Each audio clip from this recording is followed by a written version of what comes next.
பாகம் 56. மினியின் இந்த செயலில் ஆரியன் திகைத்தான்.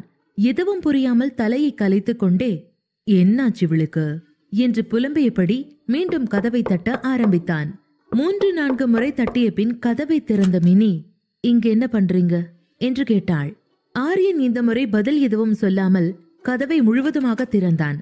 மினி இதை எதிர்பார்க்காததால் ஆரியன் கதவை தள்ளிய அதிர்ச்சியில் பேலன்ஸ் தவறி தரையில் விழுந்தாள்.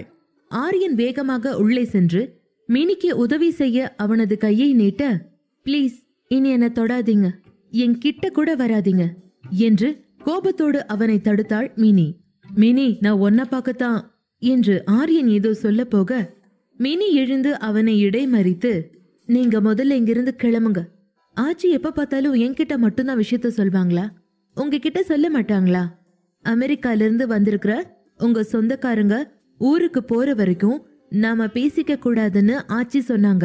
தயவு செஞ்சு கிளம்புங்க என்று ஆத்திரத்தில் கைகளை கூப்பி தலைக்கு மேல் வைத்தாள் மின்மினி. கையெடுத்து கும்பிட்டு தன்னை வெளியே போக சொன்ன மினியின் கையை பிடித்த ஆரியன் அவளை வேகமாக தன் கைகளுக்குள் இழுக்க, இந்த செயலால் மினி கோபமடைந்தாள். ஆரியனை தன்னிடமிருந்து விலக்கிவிட நினைத்தவள் அவனை தள்ள ஆரம்பித்தாள். ஆரியன் ஷாலினியிடம் சிரித்து பேசிக் கொண்டிருந்தது வேறு, அவளுக்கு இன்னும் நினைவில் இருந்தது. மினி ஆரியனை தள்ளிவிட முயற்சித்துக் கொண்டே, நாம இப்படி இருக்கிறது யாரும் பார்க்க வேணான்னு நினைக்கிறேன், கொஞ்சம் கையை விடுறீங்களா பிளீஸ் என்றாள் மினி. மினியின் இந்த பேச்சை கேட்டு ஆரியன் பிரிந்தான். திறந்திருந்த கதவின் மீது அவனது கவனம் சென்றது. வேகமாக கதவருகில் சென்று கதவை மூடினான். ஆரியன் இப்படி செய்யும் போது மினியின் கண்கள் கலங்க, ஆரியன் அங்கிருந்து கோபமாக போகிறான் என்று நினைத்தாள். ஆனால் அவள் நினைத்ததற்கு எதிராக அவன் கதவை பூட்டிவிட்டு இப்போது மீண்டும் மினியிடம் வந்தான். இதை மின்மினி எதிர்பார்க்கவில்லை. ஆரியன் அருகில் வந்ததும் மினி பின்வாங்க ஆரம்பித்தாள். கொஞ்ச நேரத்தில் அந்த பெரிய அறை சிறிதாக மாற பின்னால் இருந்த சுவற்றில் மோதி அப்படியே நின்றாள். ஆமாம், அதேதான். ஆரியனுக்கும் சுவருக்கும் நடுவே மீண்டும் மின்மினி மாட்டிக்கொண்டாள். மின்மினியின் கண்களை ஊடுருவிய ஆரியன், உனக்கு என்னதான் பிரச்சனை? ஏன் எதுக்கெடுத்தாலும் இவ்ளோ சீன் போடுற என்றான். மினி ஆரியனின் கண்களை பார்க்க முடியாமல் முகத்தை வேறு பக்கம் திருப்பிக் கொண்டே, கெட் லாஸ்ட் ஆரியன் என்றாள். ஆரியன் மினியை ஒருமுறை பார்த்துவிட்டு அவள் மேல் சாய்ந்து கொண்டு மினியின் காதில், அன்னைக்கு திட்டினத இன்னுமா ஞாபகம் வச்சிருக்க மை டியர் மினி ஹனி என்று ஹஸ்கி வாய்ஸில் கேட்டான். ஆரியன் இப்படி மினியின் காதில் கிசுகிசுக்க மினிக்கு உடம்பில் செல்கள் எல்லாம் வெட்கத்தில் நெளிய ஆரம்பித்தது. இந்த நேரத்தில் ஆரியன் கண்கள் மினியின் மேல் இருக்க அவன் கண்களை தவிர்க்க மினி தன் கைகளால் முகத்தை மறைத்தாள். ஆரியன் இந்த முறை இன்னும் கொஞ்சம் மென்மையாக, சாரி ஹனி குட்டி, நான் தெரியாம கோவப்பட்டுட்டேன், இனிமே அப்படி நடக்காது, சாமி சத்தியம் என்று அவள் பாஷைக்கு இறங்கி வந்து பேசினான். மினி எதுவும் பேசாமல் தலை குனிந்து நின்று கொண்டிருந்தாள். ஆரியன் அவள் கைகளை பிடித்திருந்த தன்னுடைய கைகளை விளக்கினான். அவள் நெற்றியோடு தன்னுடைய நெற்றியை முட்டியபடி, ஏதாவது பேசு ஹனிக்குட்டி, என் மேல உள்ள கோபம் போக நான் என்ன பண்ணணும் என்று கேட்டான். மினி இன்னும் வாய் திறக்கவில்லை. அவள் மிகவும் சிரமப்பட்டு அவளுடைய உணர்வுகளை அடக்கி நின்று கொண்டிருந்த போது அவள் முகத்தில் ஆரியன் மூச்சுக்காற்றை உணர்ந்ததால் தன்னிலை மறந்தாள். ஆரியன் மயக்கத்தில் மினியிடம், மினி பிளீஸ் இப்படி நான் தவிக்க விடாத, நான் வேணும்னு எதுவுமே பண்ணல. அன்னைக்கு பிரான்ச் ஆபீஸ்ல ஃபயர் ஆக்சிடென்ட்னு போன் வந்தப்புறம் ஐ காண்ட் பி நார்மல். இருந்த பதட்டத்தை மேல கோபமா காட்டிட்டேன். சாரி, அந்த பிரான்ச் சித்தார்த் கண்ட்ரோல்ல இருந்துச்சு, நம்ம ஸ்டாஃப் 2 பேர் செத்துட்டாங்க என்றான். ஆரியன் சொன்ன வார்த்தைகளை கேட்ட மினி தன் கண்களை உயர்த்தி ஆரியன் கண்களை பார்க்க ஆரம்பித்தாள். ஆனால் அவன் கண்கள் மூடியிருந்தன. அவன் நெற்றி இன்னும் மினியின் நெற்றியுடன் ஒட்டியிருந்தது. மினி மனதிற்குள், அன்னைக்கு நடந்தது எனக்கும் புரிஞ்சுக்க முடிஞ்சது, என் மேலதான் தப்பு. ஆனா இன்னைக்கு நடந்தது, அந்த ஷாலினி ஃபெவிஸ்டிக் உங்களை கட்டிப்பிடிச்சது, அதுக்கு நான் உங்களை சும்மா விட மாட்டேன் என்று தனக்குள்ளாகவே யோசிக்க ஆரம்பித்தாள். ஆரியன் தனது நெற்றியை மினியின் நெற்றியில் இருந்து பிரித்து மினியை அணைத்து கொண்டான். மின்மினியாலும் தன்னை கட்டுப்படுத்திக் கொள்ள முடியவில்லை. அவளுமே ஆரியனை மிகவும் மிஸ் செய்திருந்ததால் மினியின் கைகள் தானாக ஆரியன் இடுப்பில் வந்து அவனை இறுக அணைத்து கொண்டாள். மினியின் இந்த சிக்னல்கள் அவள் மனநிலையை வெளிக்காட்ட ஆரியனுக்கு நிம்மதி வந்தது. ஆரியன் சந்தோஷமாக மினியிடமிருந்து பிரிந்து நேராக நின்று மினியை பார்க்க ஆரம்பித்தான். ஆரியன் மினியை பின்னால் இருந்து அணைத்துக் கொண்டிருந்தான். இந்த நேரத்தில் மினியின் நறுமணத்தில் தொலைந்து போக அவன் விரும்பினான். மின்மினியின் தோளில் முத்தமிட்டு, பா, ஒன்னு ஸ்மெல் பண்ணி எவ்வளோ நாள் ஆச்சு, ஐ மிஸ் தி ஸ்மெல் என்றபடி ஆரியன் வேட்டையாடுவது போல் மினியின் கழுத்தை முகர்ந்து கொண்டிருந்தான். ஆரியனின் இந்த நெருக்கம் மினிக்கு வயிற்றில் ஆயிரக்கணக்கான பட்டாம்பூச்சிகளை பறக்க விட்டபடி இருக்க, ஆரியனும் மினியுடன் நெருக்கத்தை அதிகரிக்க ஆரம்பித்திருந்தான். மெதுவாக மினியின் கழுத்தில் அன்புடன் முத்தமிட ஆரம்பித்தான். மினி விலக முற்பட்ட போது ஆரியன் மீண்டும் மினியின் இடுப்பை பிடித்து தன் அருகில் இழுத்தான். ஆரியன் மினியின் கழுத்தில் முத்தமிட்டு, என உன்கிட்ட இருந்து தள்ளாத mini, please, I need your touch என்று கெஞ்சினான். ஆரியனின் கோரிக்கையை கேட்ட மினியின் இதயம் வேகமாக துடிக்க ஆரம்பித்தது. மினியின் இதயம் உடலில் இருந்து வெளியேறி கீழே விழுவது போல வெகு வேகமாக துடிக்க ஆரம்பித்தது. அவள் மீண்டும் ஆரியனை அணைத்துக் கொண்டாள். இந்த நேரத்தில் அவள் முகம் சிவந்து போக கூச்சத்தில் ஆரியன் மார்பில் தன் முகத்தை மறைத்துக் கொண்டாள். மினி இப்போது தன்னுடன் இருப்பதால் ஆரியன் முகத்திலும் ஒரு திருப்தியான புன்னகை இருந்தது. மினியை இன்னும் இறுக்கமாக அணைத்துக் கொண்டான். இங்கே விஜி ஆரியன் அருகில் உள்ள மேஜையில் உணவை வைத்துவிட்டு அவளது அறைக்கு போக முயன்றாள். ஆச்சியும் கல்பனாவும் இன்னமும் ஹாலில் அமர்ந்திருந்தனர். ஆச்சி இப்படி கலவரப்படுவதை பார்த்த கல்பனா, ஆச்சி, ஏன் இவ்ளோ டென்ஷன் ஆகுறீங்க? பிரஷர் அதிகமானா உங்களால தாங்க முடியாது. சின்னைய தங்கச்சி தானே, ஒரு 2-3 நாள்ல கிளம்ப போறாங்க என்றாள் கல்பனா. ஆச்சி ஒரு பெருமூச்சை இழுத்தபடி, கல்பனா, காந்தி எப்படியெல்லாம் பேசுறான்னு கவனிச்சல்ல? அதான் கேட்க கேட்க கோபமா வருது. அவ இந்தியா வரப்போறதா நம்ம கிட்ட ஒரு வார்த்தை கூட சொல்லல. அவ பாட்டுக்கு வந்து நிக்கிறா என்றார். இதை கேட்ட கல்பனா, ஆமா ஆச்சி, அவங்க அன்னைக்கு போன மாதிரியே தான் இப்பவும் இருக்காங்க. இத்தனை வருஷம் கழிச்சும் அவங்க கொஞ்சம் கூட மாறல.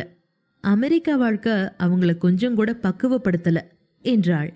அதன் பின் ஆச்சி கல்பனாவை பார்த்து, நீ அவளை பத்தி என்ன வேணா யோசிச்சுக்க கல்பனா. அமெரிக்கா போனதும் அவ மாறிடுவான்னு நினைச்சேன். இந்த நினைப்பெல்லாம் உன்னோட வச்சுக்க, என்கிட்ட சொல்லாத. எனக்கு அவ பண்ண எதுவுமே மறக்கல. இன்னொரு தடவை அவ நம்ம குடும்பத்தை சின்ன பின்னமாக்க நான் விடமாட்டேன் என்றார் ஆச்சி. இந்த வார்த்தைகளை சொல்லிவிட்டு ஆச்சி மெயின் கதவை பார்க்க ஆரம்பித்தாள். அதே சமயம் ஆச்சியின் முகத்தில் இருந்த பயத்தையும் கல்பனாவால் தெளிவாக பார்க்க முடிந்தது. இங்கே அறையில் மினி ஆரியனின் அரவணைப்பில் இருந்தபடி, இப்ப யாராவது நம்மள பார்த்தா என்ன ஆகிறது? அவங்க ஊருக்கு போற வரைக்கும் நம்ம பிரிஞ்சு என்று மின்மினி பேசி முடிக்கும் முன் அவள் வாயை பொத்தினான் ஆரியன். என்று அவள் உதட்டில் தன் விரல்களை வைத்து எச்சரித்தவன், அந்த வார்த்தையை சொல்லாத. அத விளையாட்டுக்கு கூட கேட்கிற தைரியம் எனக்கில்ல. யார் வேணா வரட்டும் போகட்டும், என்னால உன்னை விட்டுட்டு இருக்க முடியாது என்று சொல்லிக்கொண்டே ஆரியன் குனிந்து மினியை மேலே தூக்கினான். அப்படியே ஒரு பூவை போல அவளை சுமந்து கொண்டு வந்து கட்டிலில் கிடத்தினான். மினி பதறினாள்.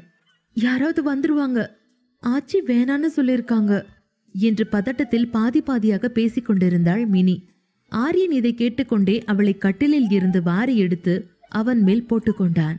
மினி ஆரியன் மார்பில் கைகளை வைத்துக்கொண்டு அங்கிருந்து நகர முயற்சிக்க ஆரியன் வேகமாக அவளை தனக்கு கீழ் கொண்டு வந்தான். இதற்கு மேல் அவளால் எதுவும் செய்ய முடியவில்லை. ஆரியன் அவன் வலிமையால் அவளை கையாளும் முறைகளை கண்ட அவள் திகைத்து போனாள். ஆரியன் இன்று வேறு மனநிலையில் இருப்பதாக தோன்றியது. மினி ஏதோ சொல்ல வாயை திறந்தவுடன் ஆரியன் அவள் உதடுகளை தன் உதடுகளால் மூடினான். இந்த நேரத்தில் ஆரியன் எல்லாவற்றையும் மறந்து மினியிடமிருந்து வரும் வாசனையில் தன்னை தொலைத்தான். ஆச்சி சொன்னதை மறந்து விட்டான்.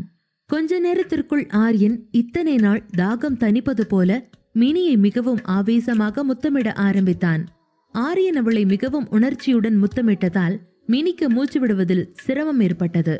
அவன் வலிமையாக அழுத்தியதில் அவள் வளையல்கள் உடைந்தன. தன் பிடியில் இருந்த மினியின் வளையல் உடைந்ததை உணர்ந்த ஆரியன் மினியிடமிருந்து வேகமாக எழுந்து அவள் கையை பிடித்தபடி மினியை பார்க்க ஆரம்பித்தான். கவலையுடன், நான் உன்னை ஹர்ட் பண்ணிட்டனா என்று மினியிடம் ஆரியன் கேட்டான். ஆனால் மினியால் எதுவும் பேச முடியவில்லை.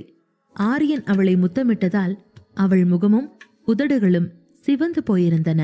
ஆரியன் இப்போது அவள் முகத்தை தன் கைகளில் எடுத்துக்கொண்டு, உன்கிட்ட எவ்ளோ வாட்டி சொல்லிருக்கேன் கண்ணாடி வளையல் யூஸ் பண்ணாதேன்னு, இப்ப பார் என்றான். மினி கொஞ்சம் நார்மலாக அதன் பின் அவள் எழுந்து உட்கார்ந்தாள். மினி அமர்வதற்கு வசதியாக ஆரியன் கொஞ்சம் நகர மினி ஆரியனை பிடித்து இழுத்தாள். அங்க கண்ணாடி வளையல் கிடக்கு, கொஞ்சம் தள்ளி போங்க, நான் அதை கிளீன் பண்ணிடுறேன் என்றாள். அங்கிருந்து எழும் முன் ஆரியன் மினியின் கன்னத்தில் கை வைத்து, ஆர் யூ ஓகே என்று கேட்டான். மினி தலையை ஆட்டினாள். எஸ், ஐ எம் ஃபைன், எந்திரிங்க, நான் பெட்ஷீட் மாத்துறேன், இல்லைனா கண்ணாடி குத்திரும் என்று சொல்ல ஆரியன் அங்கிருந்து எழுந்தான். ஆரியன் படுக்கையில் இருந்து எழுந்ததும் மினியும் எழுந்தாள். அவள் வேகமாக பெட்ஷீட்டை மாற்றினாள். கண்ணாடி துண்டு எதுவும் இல்லை என்று படுக்கையை நன்றாக சரிபார்த்துவிட்டு அவள் திரும்பிய போது ஆரியன் அவள் பின்னால் நின்று அவளை மட்டுமே பார்த்து கொண்டிருந்தான். மினியின் கண்கள் ஆரியன் கண்களை சந்தித்த போது அதில் தெரியும் உணர்வுகளை புரிந்து மினி கண்களை குனிந்தாள். ஆரியன் மினியின் அருகில் வந்து மினியை பிடித்து தன் அருகில் இழுத்தான். மினி எதுவும் சொல்லாமல், சாப்பிட்டீங்களா என்று கேட்டாள். இப்பதான் ஸ்டார்டர் முடிச்சிருக்கேன், இனிமேதான் மெயின் கோர்ஸ் ஸ்டார்ட் பண்ணணும் என்று மினியின் கழுத்தை நோக்கி ஆரியன் குனிய மினி பதறிப்போய் நகர்ந்தாள். அவன் பேசியதன் அர்த்தங்களை உள்வாங்கியபடி, நான் போய் உங்களுக்கு டின்னர் கொண்டு வரேன், முதல்ல சாப்பிடுங்க என்றாள். ஆனால் ஆரியன் அவளை விடவில்லை. அவனின் பிடி மினியின் இடுப்பில் இன்னும் இறுக்கமாக இருந்தது. இந்த நேரத்தில் அவனுக்கு சாப்பாடா முக்கியம்? கண்களை மூடிக்கொண்டு மினியை அவனுடைய கைகளுக்குள் பொதித்தபடி நிம்மதியாக தூங்க ஆசைப்பட்டான். வெகு நாட்களுக்கு பிறகு இருவரும் ஒருவரை ஒருவர் நெருங்கியிருந்தார்கள். மறுபுறம் மினி ஆரியன் குறும்புகளை பார்த்து அவனிடமிருந்து விலக ஏதுவாக சில காரணங்களை சொல்லிக் கொண்டிருந்தாள். ஆரியன் தன் அருகில் வந்தபோது அவள் மிகவும் வெட்கப்பட்டாள். அவளின் மூச்சு அதீத வெப்பமாக மாற ஆரியன் சிரித்துக்கொண்டே அவளிடமிருந்து விலகினான். நீ இங்கே இரு, நான் டின்னர் கொண்டு வரேன் என்று அவன் அந்த அறையை விட்டு வெளியேறினான். அவன் போனதும் மினி படபடக்கும் நெஞ்சை இரு கைகளால் பிடித்து நிதானமாக்கினாள். ஐயா அறைக்குள் நுழைந்தபோது இங்கே ஆச்சி தனது அறையில் நடந்து கொண்டிருந்தார். அப்போது ஐயா உள்ளே வர, எங்கங்க போனீங்க? எவ்வளோ நேரமா கூப்பிடுறேன், சாப்பிட கூட வரல, இங்கே என்ன நடந்துகிட்டு இருக்குன்னு உங்களுக்கு ஏதாவது தெரியுமா என்று படபடவென பொறிந்தார் ஆச்சி. ஆச்சி ஒரே மூச்சில் இவ்வளவும் பேச ஐயா அவரை தடுத்து, மெதுவா பேசு, கொஞ்சம் மூச்சு விட்டுக்க மீனா, இன்னைக்கு நான் வெளியில சாப்பிட்டேன், அதான் லேட் என்றார். இதை கேட்ட ஆச்சி, ஓ, பழையபடி வீட்டு சாப்பாட்டுக்கு பதிலா ஹோட்டல் போக ஆரம்பிச்சிட்டீங்களா? சுகர் எவ்வளோ ஏறி கிடக்கோ தெரியல. அது சரி, உங்க தம்பி மக அமெரிக்கால இருந்து வரான்னு என்கிட்ட கூட சொல்ல மாட்டீங்களா? அவ எதுக்கு இப்ப இங்க வந்திருக்கா? நமக்கு பண்ணதெல்லாம் பத்தாதாமா என்றாள். ஐயா சோஃபாவில் அமர்ந்து கொண்டு, தியாக்கு என்கேஜ்மெண்டா மீனா, அதுக்காக வந்திருக்கா. திருப்பதியில கல்யாணம் பண்ணலான்னு வேண்டியிருக்கா போல, அதான் இங்க வந்திருக்கா. இந்த வீட்டுல அவளுக்கும் உரிமை இருக்கே மீனா, நான் வராதேன்னு எப்படி சொல்றது என்று கேட்டார் ஐயா. ஐயா சொல்வதை கேட்டுக்கொண்டே படுக்கையில் அமர்ந்த ஆச்சி, ஓ, இது அவளுக்கும் சொந்தமான வீடா? அப்ப எல்லாம் மறந்துட்டீங்க அப்படிதானே? நம்ம மெய்யப்பனுக்கு காந்திமதி பண்ணதை மன்னிச்சிட்டீங்களா? ஐயா ஆச்சியை பார்த்து, மீனா, மெய்யப்பனுக்கும் காந்திமதிக்கும் நடுவுல கொஞ்சம் புரிதல் கம்மியா இருந்துச்சு, அதனால அன்னைக்கு அப்படி நடந்துச்சு. இப்பயும் அவ அதே மாதிரி தான் இருப்பான்னு முடிவுக்கு வராத. அவ திருந்திட்டா. என்கிட்ட அதை பத்தி நிறைய தரம் வருத்தமும் பட்டா என்றார் ஐயா. உங்க தம்பி பொண்ணுங்கிறதுக்காக நீங்க வேணா அவளை மன்னிச்சிருங்க, ஆனா என் புள்ளைக்கு பண்ணத நான் மன்னிக்க மாட்டேன். அவளாலதான் என் புள்ள இன்னைக்கு உசுரோட இல்ல என்று ஆவேசமாக பேசினார் ஆச்சி. ஐயா எழுந்து ஆச்சியின் அருகில் அமர்ந்து, மீனா, ஏன் இப்ப குழந்தை மாதிரி நடந்துக்கிற? அவளுக்கும் மெய்யப்பனுக்கும் நடுவுல சில கசப்பான விஷயங்கள் நடந்துருச்சுதான். அதுக்காக அவதான் நம்ம மகனையும் மருமகளையும் கொன்னான்னு நீயே முடிவு பண்ற? காந்தி அவ்வளோ மோசமானவ இல்லைன்னு நான் நினைக்கிறேன் என்றார்.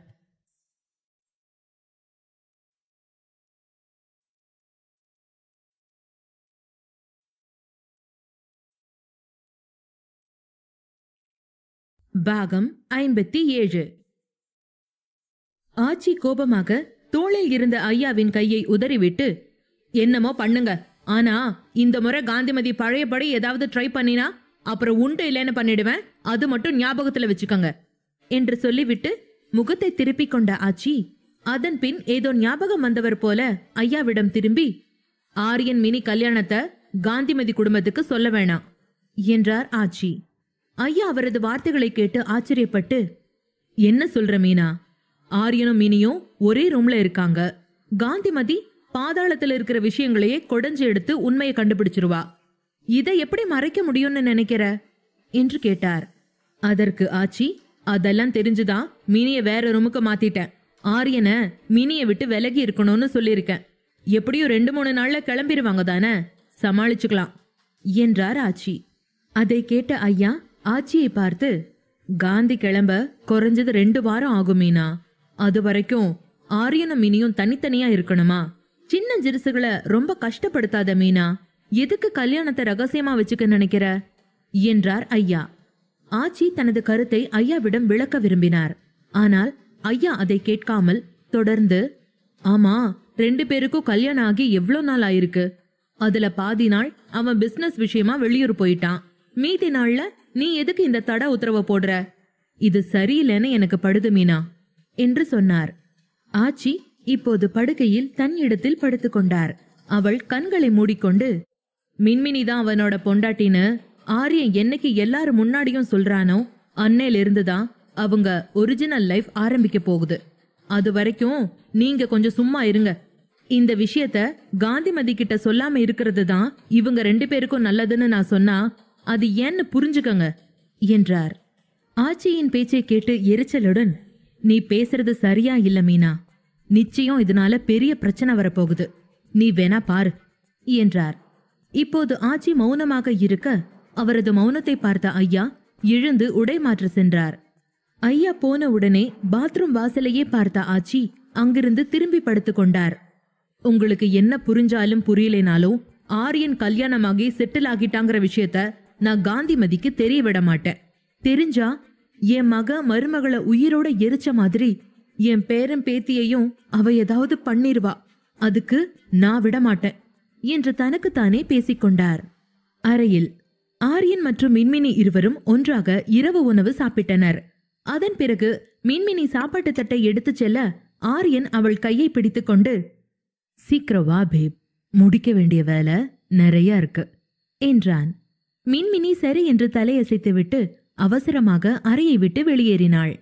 அப்போது அங்கே இருந்த ஷாலினியை மின்மினி பார்த்துவிட்டாள். மின்மினி சமையல் அறையில் இருந்து படிக்கட்டு வழியாக தன் அறையை நோக்கி வந்து கொண்டிருந்தாள். ஷாலினி மொபைலை பார்த்தபடி தன்னுடைய அறைக்கு வெளியே அங்கும் இங்கும் நடமாடிக்கொண்டிருந்தாள். அவளை பார்த்ததும் மின்மினி வேகமாக தூணின் பின்னால் ஒளிந்து கொண்டாள். அப்போது மின்மினி உடை மாற்றி இருந்தாள். இந்த நேரத்தில் ஷாலினி தன்னை இப்படி பார்த்திருந்தால் கண்டிப்பாக கேள்வி கேட்பாள் என்று எண்ணி பயந்தாள் மின்மினி. இந்த ஆடையில் அவளுடைய தாலியும் மெட்டியும் தெளிவாக தெரிந்தது. நேர மதுபாட்டிற்கு நகர இன்னமும் ஷாலினி தனது அறைக்கு செல்லாததால் மின்மினிக்கு இப்போது கோபம் வந்தது.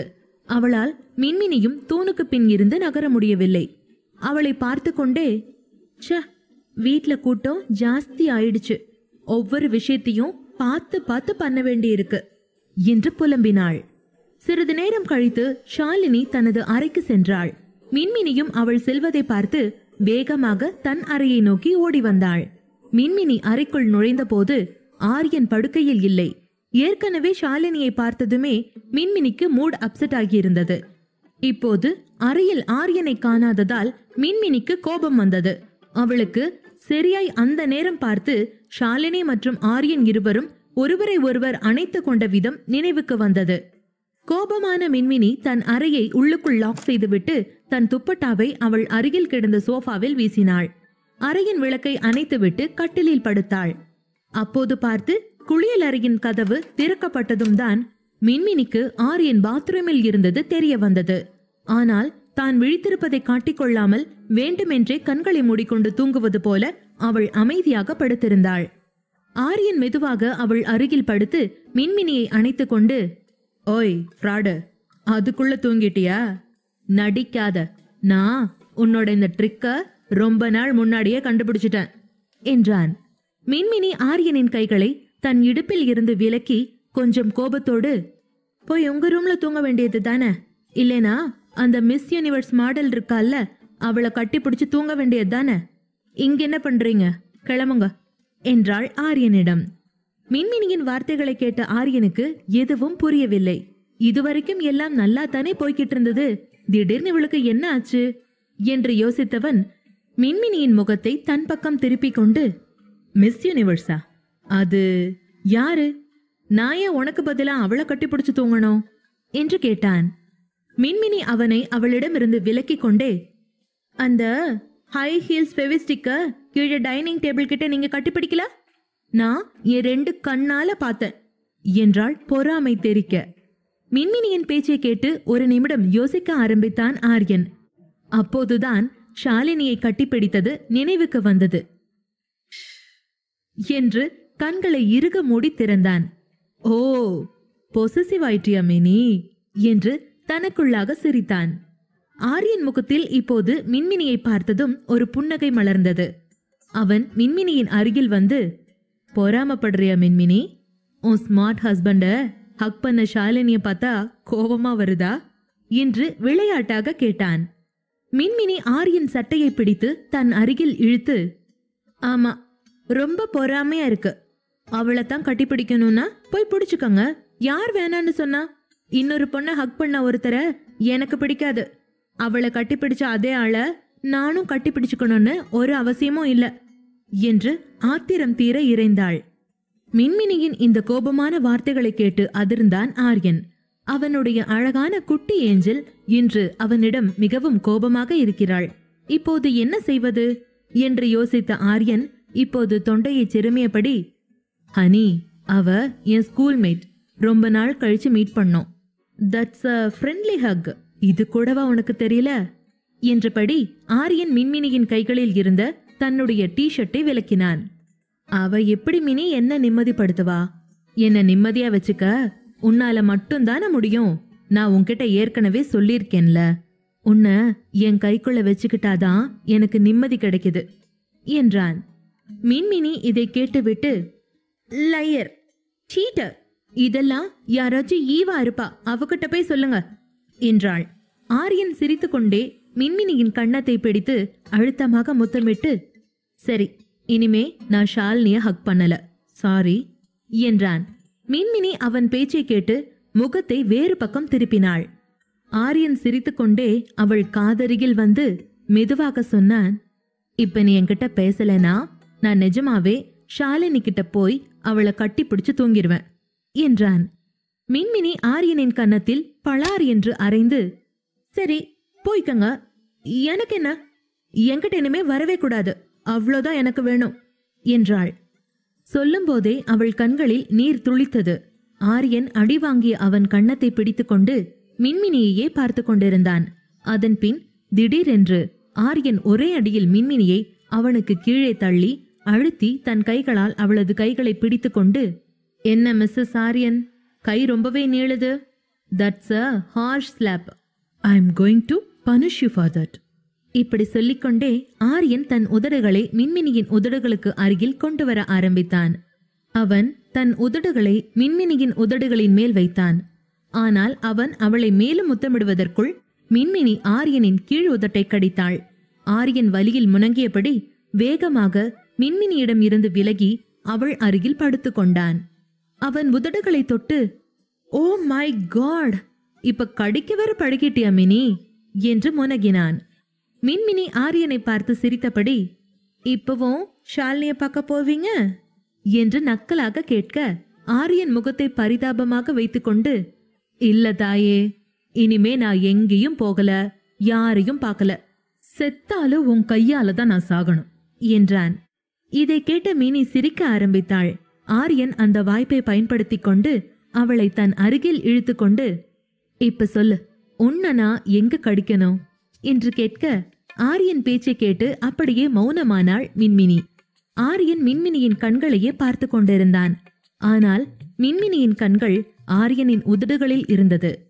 ஆரியன் கீழ் உதட்டில் இருந்து சிறிது ரத்தம் வர ஆரம்பித்தது. அதை பார்த்ததும் பதறிய மினி ஆரியனை கட்டிப்பிடித்து, சாரி சாரி, தெரியாம பண்ணிட்டேன், என்ன கடிச்சிடாதீங்க ப்ளீஸ் என்றாள்.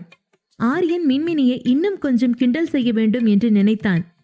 எனவே அது எப்படி விட முடியும்? பாரு, ரத்தம் வர்ற அளவுக்கு கடிச்சிருக்க. திரும்ப அதே ரத்தத்தை அங்க நான் பார்க்கணும்ல என்றான். ஆரியன் பேச்சை கேட்டு மின்மினியின் பிடி இறுகியது. அவள் ஆரியனிடம், ப்ளீஸ் நோ, நீங்க ரிவெஞ்ச் எடுக்காதீங்க. எப்படி சொல்றது, நீங்க என்னோட ஆளு. அதனாலதான் ஷாலினி உங்களை ஹக் பண்ணப்ப எனக்கு கோவம் வந்துச்சு. நீங்க ஷாலினி கூட அப்படிதான் சிரிச்சு சிரிச்சு பேசுவீங்கன்னு சொன்னா இனி நான் இங்க இருக்க மாட்டேன், கோயம்புத்தூருக்கு போறேன் என்றாள்.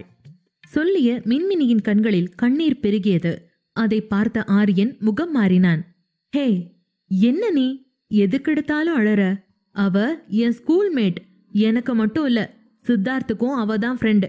இதையே நீ பெருசுபடுத்துற என்றான். மின்மினியின் தலையில் முத்தமிட்டு மீண்டும் தொடர்ந்த Aryan, I love you my love. இனிமே ஷாலினி கிட்ட ஒரு டிஸ்டன்ஸ் மெயின்டைன் பண்றேன், ஓகேவா? உனக்கு ஹாப்பியா என்று கேட்டான். மின்மினி ஆரியன் சொல்வதை கேட்டு சரி என்று தலையசைத்தாள். ஆனால் அவள் கண்கள் இன்னும் ஈரமாக இருந்தன. ஏன் என்று தெரியவில்லை. ஆனால் அவளுக்கு ஷாலினியை கொஞ்சம் கூட பிடிக்கவில்லை. ஆரியன் மின்மினியின் கன்னத்தில் முத்தமிட்டு, இதுதான் லாஸ்ட் வார்னிங் மினி. இனிமே என்னை விட்டு போறேன்னு நீ சொல்லவே கூடாது, புரிஞ்சுதா? நீ அழாத, என்னால் அதை பார்க்க முடியல. இங்கு என்னமோ பண்ணுது என்று அவனுடைய இதயத்தை தொட்டு காட்டினான் ஆரியன். ஆனால் மின்மினி ஆரியனின் வார்த்தைகளில் கவனம் செலுத்தவில்லை. அவள் கவனம் மீண்டும் ரத்தம் கசிந்த ஆரியன் உதடுகளில்தான் இருந்தது. ஆரியன் உதடுகளை நோக்கி அவள் ஈர்க்கப்பட அந்த உதடுகளில் இருந்து வெளிவரும் லேசான ரத்தம் அவளை அவன் பக்கம் ஈர்த்தது. மின்மினி இப்போது சற்றும் தாமதிக்காமல் ஆரியனின் உதடுகளில் தன் உதடுகளை பதித்தாள். அந்த சிறு துளி ரத்தத்தை உறிஞ்சி சுவைத்தாள். ஆரியனின் ரத்தத்தில் இருந்த உப்பு இப்போது தித்திப்பாக மாறியிருந்தது.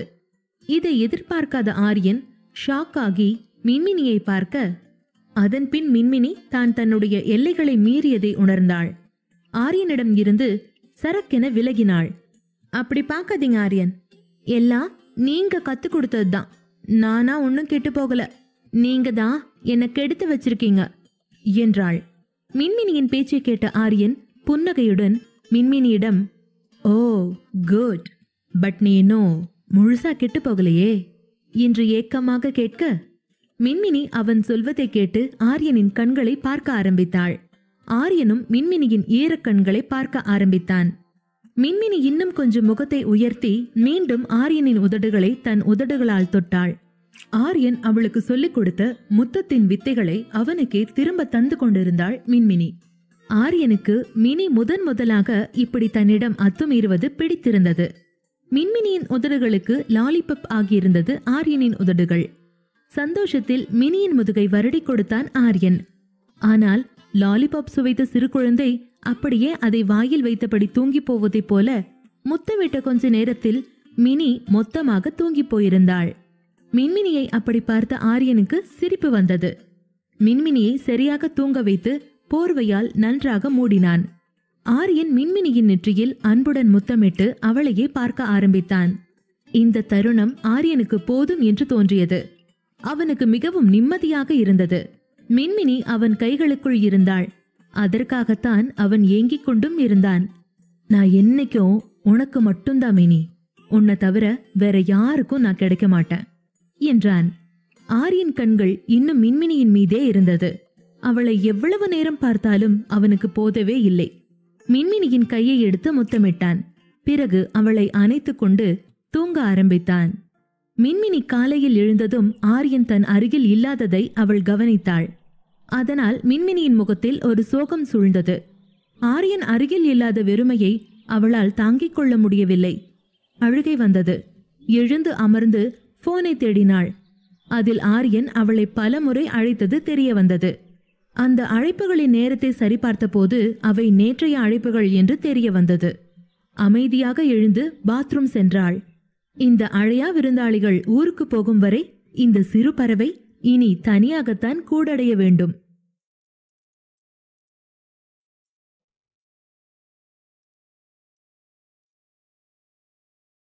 பாகம் 58. ஆரியன் இரவு முழுவதும் மினி அறையில் தூங்கிவிட்டு காலையில் யாரும் பார்ப்பதற்கு முன் அவன் அறைக்கு திரும்பியிருந்தான். அன்றைக்கு மகாதேவன் மற்றும் அவரது குடும்பத்தினரும் சிதம்பர விலாஸ் வீட்டிற்கு வந்திருந்தனர். அவர்கள் ஹாலில் அமர்ந்து டீ அருந்திக் கொண்டிருக்க மற்ற அனைவரும் டைனிங் டேபிளில் அமர்ந்து காலை உணவை சாப்பிட்டுக் கொண்டிருந்தனர். மின்மினி அனைவருக்கும் காலை உணவை பரிமாறும் போது சித்தார்த் ஷாலினியிடம் வளவளவென்று பேசிக் கொண்டிருந்தான். தியா அவர்களின் வார்த்தைகளை கவனமாக கேட்டுக்கொண்டிருந்தாள். ஆனால் ராஜின் பார்வையோ மின்மினியின் மேல் மட்டுமே இருந்தது. சிறிது நேரம் கழித்து ஆரியன் அங்கு வந்தான். வந்தவன் சித்தார்த்தின் அருகில் அமர்ந்தான். சித், இன்னைக்கு நைட் மீட்டிங்க போஸ்ட்போன் பண்ணிடலாமா என்று கேட்க, இதை கேட்ட சித்தார்த் ஓகே டியூட் என்றான். அதன் பின்னும் ஆரியனின் முகத்தையே குறுகுறுவென்று சித்தார்த் பார்க்க, இதை கவனித்த ஷாலினி ஆரியனின் முகத்தை பார்த்துவிட்டு, ஆரி மை பிளே பாய், இன்னும் நீ கொஞ்சம் கூட மாறவே இல்லை என்று சிரிக்க ஆரம்பித்தாள். ஷாலினி பேசுவதை கேட்ட தியாவும் ராஜும் திரும்பி ஆரியனை பார்த்துவிட்டு சிரிக்க தொடங்கினார்கள். தன்னை பார்த்த ஒரு கூட்டமே சிரிப்பதால் குழம்பிய ஆரியன், என்னாச்சு, ஏன் சிரிக்கிறீங்க என்று கேட்டான். ஷாலினி சித்தார்த்தை பார்த்து, சித், நேத்து நைட் என்ன நடந்துச்சு தெரியுமா? இவன் கூட பேசலான்னு ரூமுக்கு போனா இவன் ஆளை காணோம்.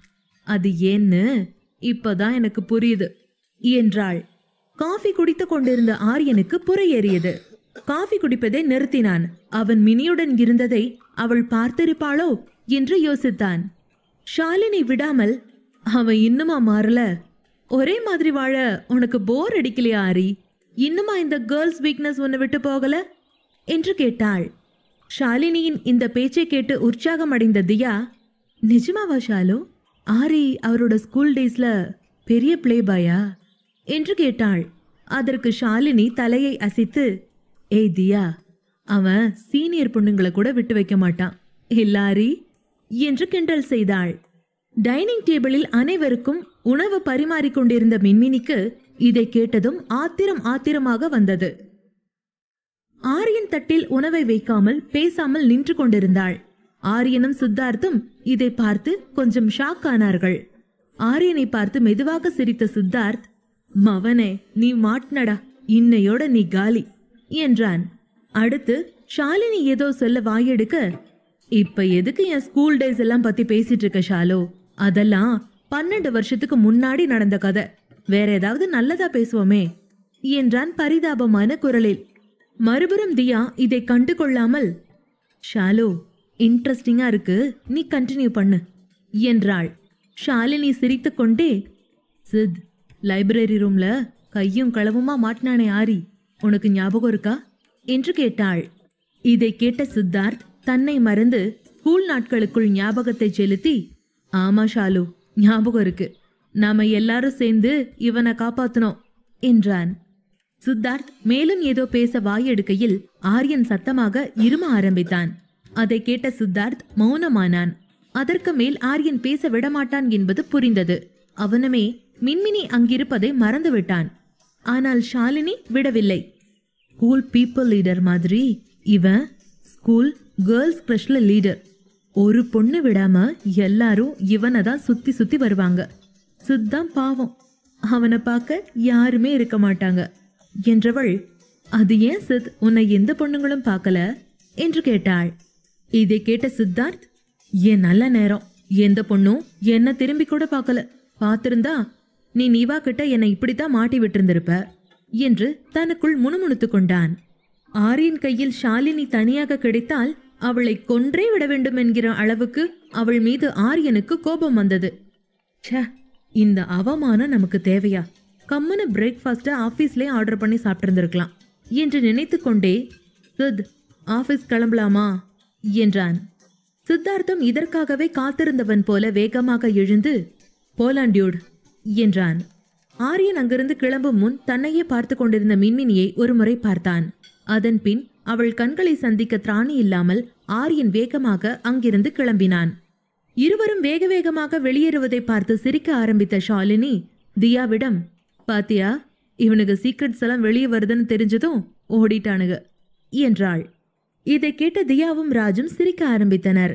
ஆரியனும் சித்தார்த்தும் வெளியேறி கொண்டிருக்கும் போது ஆச்சி ஆரியனை அழைத்தார். ஆரி, சாயங்காலம் சீக்கிரவா என்றார். ஆரியன் ஏதோ பதில் சொல்ல வாயெடுக்க சித்தார்த் அவன் தோளில் கை வைத்தபடி, சரிங்க ஆச்சி, சீக்கிரமா வந்துடுறோம் என்றான். அதன் பின் சித்தார்த் ஆரியனை தன்னுடன் வெளியே அழைத்து சென்றான். வெளியே வந்த ஆரியன் சித்தார்த்திடம், ஏண்டா சிங்கப்பூர்லாம் போயுமா இந்த ஷாலினி இன்னும் மாறல? இன்னமும் மத்தவங்க முன்னாடி என்னை கிண்டல் பண்ணிக்கிட்டு பழசு பட்டெல்லாம் தூர்வாரி எடுத்து பேசிக்கிட்டு, ச்சே, எப்பத்தாண்டா இவங்கெல்லாம் க்ரோனப் ஆவாங்க, இடியட்ஸ் என்று கோபமாக கத்தினான். சித்தார்த் சிரித்துக்கொண்டே ஆரியனை காரின் பக்கவாட்டு கண்ணாடி முன் நிறுத்தி, நைட்டு நீ எங்க போய் என்ன பண்ணேன்னு எனக்கு தெரியும் மச்சான், இது மினியோட வேலை தானே என்று கேட்டான். ஆரியன் கண்ணாடியில் தன்னை பார்த்ததும் முழுதுமாய் அதிர்ந்தான். அவனது கீழ் உதட்டின் ஓரத்தில் ஒரு இரத்தக்கட்டு போன்ற அடையாளம் இருந்தது மற்றும் அந்த இடத்தில் சிறிது வீக்கமும் இருந்தது. ஆரியனுக்கு இப்போதுதான் விஷயம் முழுதாக புரிந்தது. ஆணின் வெட்கம் அலாதியானது, மிகவும் அரிதானதும் கூட. ஆரி ஒரு நிமிடம் வெட்கப்பட்டு அதன் பின் சரியானான். அது சித், மீட்டிங்க்கு லேட் ஆனதால கண்ணாடியில் சரியா பார்க்காம கிளம்பிட்டேன், அதான் என்றான். சித்தார்த் சிரித்துக்கொண்டே, டியூட், இந்த டிஸ்க்ளைமர் எல்லாம் என்கிட்ட ஏன் சொல்ற? சாயந்தரம் வீட்டுக்கு வந்தேனா அந்த ஷாலினி தங்கச்சி கிட்ட உன்னை பத்தி புட்டு புட்டு வச்சிருப்பா. அதுக்கெல்லாம் சேர்த்து வச்சு நீ இந்த டிஸ்க்ளைமரை மின்மினி கிட்ட போடு. நான் பார்த்தேன், ஷாலினி பேச பேச மினி உன்னை கொலை செய்யற வெறியோட பாத்துக்கிட்டு இருந்தா. எவ்வளவுதாண்டா நான் ஒத்தையா நீவாட்ட கஷ்டப்படுறது? இப்ப கம்பெனிக்கு நீயும் இருக்க, நான் செம்ம ஹாப்பிடா என்றான். அதன் பின், டேய், இந்த மூஞ்சியோட நீ ஆச்சிக்கிட்ட வேற பேச போயிட்ட, அதான் உன் அங்கிருந்து இழுத்துட்டு வந்தேன் என்று சொல்லிவிட்டு மீண்டும் சிரிக்க ஆரம்பித்தான் சித்தார்த். ஆரியன் இதை கேட்டதும் சின்ன குழந்தை போல பயந்து போய் கன்னத்தில் கை வைத்துக் கொண்டான். நான் மினி கண்ணுல இன்னைக்கு சிக்க கூடாது, எப்படியாவது இன்னைக்கு ஒரு நாள் ஆற போட்டுட்டா நாளைக்கு அவ மறந்துருவா என்று சொல்ல, ஆரியன் முதலாக இப்படி பயந்து பேசுவதை கேட்ட சித்தார்த் மீண்டும் சிரித்தான். போதுண்டா, ஓவரா பண்ணாத. அங்க நிவா கிட்ட ஷாலினி சேர்ந்தா ஓங்கதி அவ்வளோதான், உன் வண்டவாளம் எல்லாம் தண்டவாளம் ஏறிடும், மறந்துடாத என்ற ஆரியன், ஏண்டா இன்னைக்கு என்ன இவ்ளோ காலங்காத்தால உங்க வீட்ல இருந்து எல்லாரும் வந்திருக்கீங்க? என்ன ஏதாவது விசேஷமா என்று கேட்டான். அதற்கு சித்தார்த், ஆமாண்டா, ஆச்சிதான் எல்லாரையும் கூப்பிட்டுருந்தாங்க. திடீர்னு உங்க அத்தை வந்திருக்காங்கன்னு, அவங்களுக்கு இந்த கல்யாண விஷயம் தெரியாதுன்னு சொன்னாங்க. ஏதோ பழைய பஞ்சாயத்து போல பெரியவங்க பேசிக்கிட்டு இருந்தாங்க.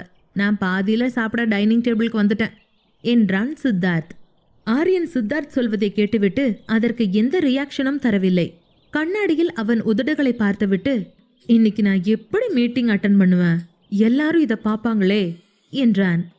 சரி, போற வழியில மாஸ்க் வாங்கி தரேன், போட்டு தொலை, உனக்கு கோல்டுன்னு கதை விட்டுறலாம். இப்ப கோவிட் 3rd ரவுண்ட் போயிட்டு இருக்குன்னு சொன்னாங்க, மீட்டிங்ல ஒரு பையன் ஏன்னு கேட்க மாட்டான் என்றான். என்று மட்டுமே ஆரியனிடமிருந்து பதில் வந்தது. அவன் மனம் முழுவதும் சாயங்காலம் மினியை என்ன சொல்லி சமாதானப்படுத்துவது என்பதிலேயே இருந்தது. இத்தனை வருடம் கழித்து மினி வருவாள் என்பது முன்பே தெரிந்திருந்தால் அவன் பள்ளி நாட்களை நல்ல பிள்ளை போலவே கழித்து தொலைத்திருப்பான். ஆனால் இப்போது நடந்த எதையும் அவனால் சரி செய்ய முடியாது. சித்தார்த் ஆரியன் முகத்தின் முன் கையை அசைத்து அவனை காருக்குள் உட்காரும்படி சைகை செய்தான். ஆரியன் காரில் ஏற கார் அமைதியாக கிளம்பியது.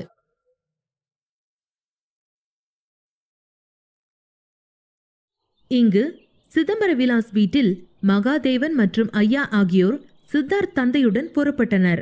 யசோதா காந்திமதியிடம் பேசிக் கொண்டிருந்தார். அதென்ன காந்தி, இந்த மாசம் 2 அமாவாசை வருதே, இதே மாசத்துலேவா கல்யாணம் வச்சிருக்க என்று கேட்டார். அதற்கு காந்திமதி, எங்கண்ணி, இந்த காலத்து பிள்ளைகளுக்கு இதெல்லாம் புரியறதில்ல. அமெரிக்கா போய் நானும் இதெல்லாம் மாத்திக்க வேண்டியதாயிடுச்சு என்றார். அதன்பின் ஆச்சி அங்கே ரெடியாகி வர அவர்கள் மூவரும் திருமண ஷாப்பிங் செய்ய கிளம்பினார்கள். மின்மினிக்கு அந்த நாள் முழுவதுமே வெறுப்பாய் போனது. அதிலும் ஷாலினியின் பேச்சை கேட்டதும் அவளால் தாங்க முடியவில்லை. ஆரியன் ஜாலி டைப் என்றுதான் ஆச்சி அவளிடம் சொல்லியிருந்தார். இந்த பிளேபாய் அம்சங்களை அவளால் ஏற்றுக்கொள்ள முடியவில்லை. இரவு 11 மணி அளவில் ஆரியன் வீட்டிற்கு திரும்பி வந்தபோது அங்கே மிகவும் அமைதியான சூழலை கண்டான். ஹப்பா என்று நெஞ்சில் கை வைத்தபடி அமைதியாக தன் அறையை நோக்கி சென்றான். உடை மாற்றிய ஆரி மின்மினி பற்றிய யோசனைக்கு தாவினான். அவ எப்படியும் டென்ஷனா இருப்பா, அவகிட்ட போய் நம்ம பேசி இத இப்பவே சார்ட் அவுட் பண்ணி ஆகணும் என்றபடி ஆரியன் தனக்குள் பேசிக்கொண்டு தன் அறையை விட்டு வெளியே வந்து மின்மினியின் அறையை நோக்கி சென்றான். கதவை தட்டுவதற்கு பதிலாக மின்மினியை மொபைலில் அழைக்க, ஆனால் மின்மினி அழைப்பை எடுக்கவில்லை. ஆரியன் மின்மினியை 2-3 முறை அழைத்தான். ஆனால் மின்மினி ஒரு முறை கூட போனை எடுக்கவில்லை. அதன் பின்னரே ஆரியன் மீண்டும் மின்மினியின் கதவை தட்டினான். மின்மினி கதவை திறக்கவே இல்லை. இனி என்ன செய்தாலும் வேலைக்காகாது என்று ஆரியனுக்கு புரிய பேசாமல் அவன் ரூமுக்கு வந்து படுத்துக்கொண்டான். இந்த ஷாலினி இருக்காளே அவள என்று பற்களை கடித்துக் கொண்டான். தூங்க முயற்சித்தாலும் ஆரியனால் தூங்க முடியவில்லை. Love you mini, I am really sorry. அன்னைக்கு நீ என் லைஃப்ல வருவேன்னு எனக்கு தெரியாது. தெரிஞ்சிருந்தா நான் அப்படி பண்ணிருக்க மாட்டேன் என்று சரக்கடிக்காமலேயே புலம்பிய ஆரியன் போனை எடுத்து மீண்டும் மின்மினிக்கு போன் செய்தான். ஆனால் இந்த முறையும் மின்மினி அழைப்பை எடுக்கவில்லை. அடுத்த நாள் காலையில் ஆரியன் டைனிங் ஹாலில் வந்து இறங்கிய போது அனைவரும் காலை உணவை சாப்பிட்டுக் கொண்டிருந்தனர். அவனும் தன் இடத்தில் வந்து அமர்ந்து காலை உணவை சாப்பிட ஆரம்பித்தான். அவன் கண்கள் தன் எதிரில் அமர்ந்து காலை உணவை சாப்பிட்டுக் கொண்டிருந்த மின்மினியின் மீது மட்டுமே இருந்தது. எல்லோருடைய காலை உணவிற்கு பிறகு அனைவரும் தங்கள் வேலைகளில் மும்முரமாக இருந்தனர். ஏனென்றால் தியாவின் திருமணம் கோவிட் சிக்கல்கள் காரணமாக திருப்பதியில் நடப்பதற்கு பதிலாக சிதம்பர விலாஸ் வீட்டில் நடக்க இருந்தது. அதனால் வேலைகள் அதிகமாக இருந்தன. நேற்று முன்தினம் தியாவின் மெஹந்தி, அவரது ஏற்பாடுகள் தொடங்கிவிட்டன.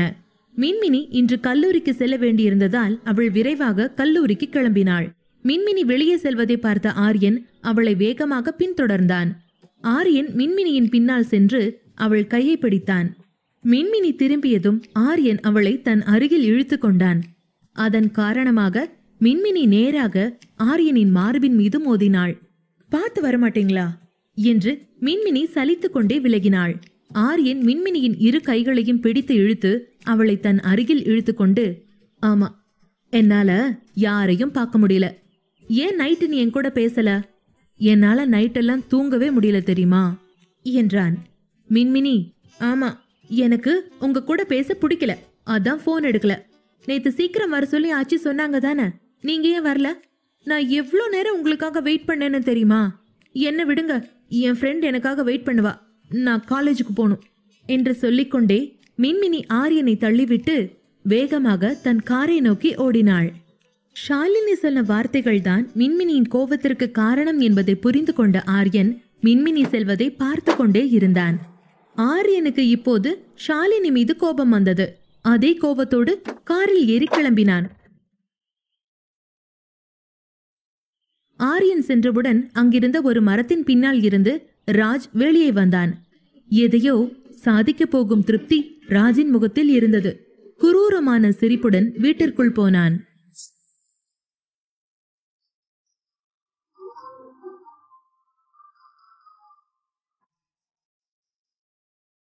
பாகம் 59.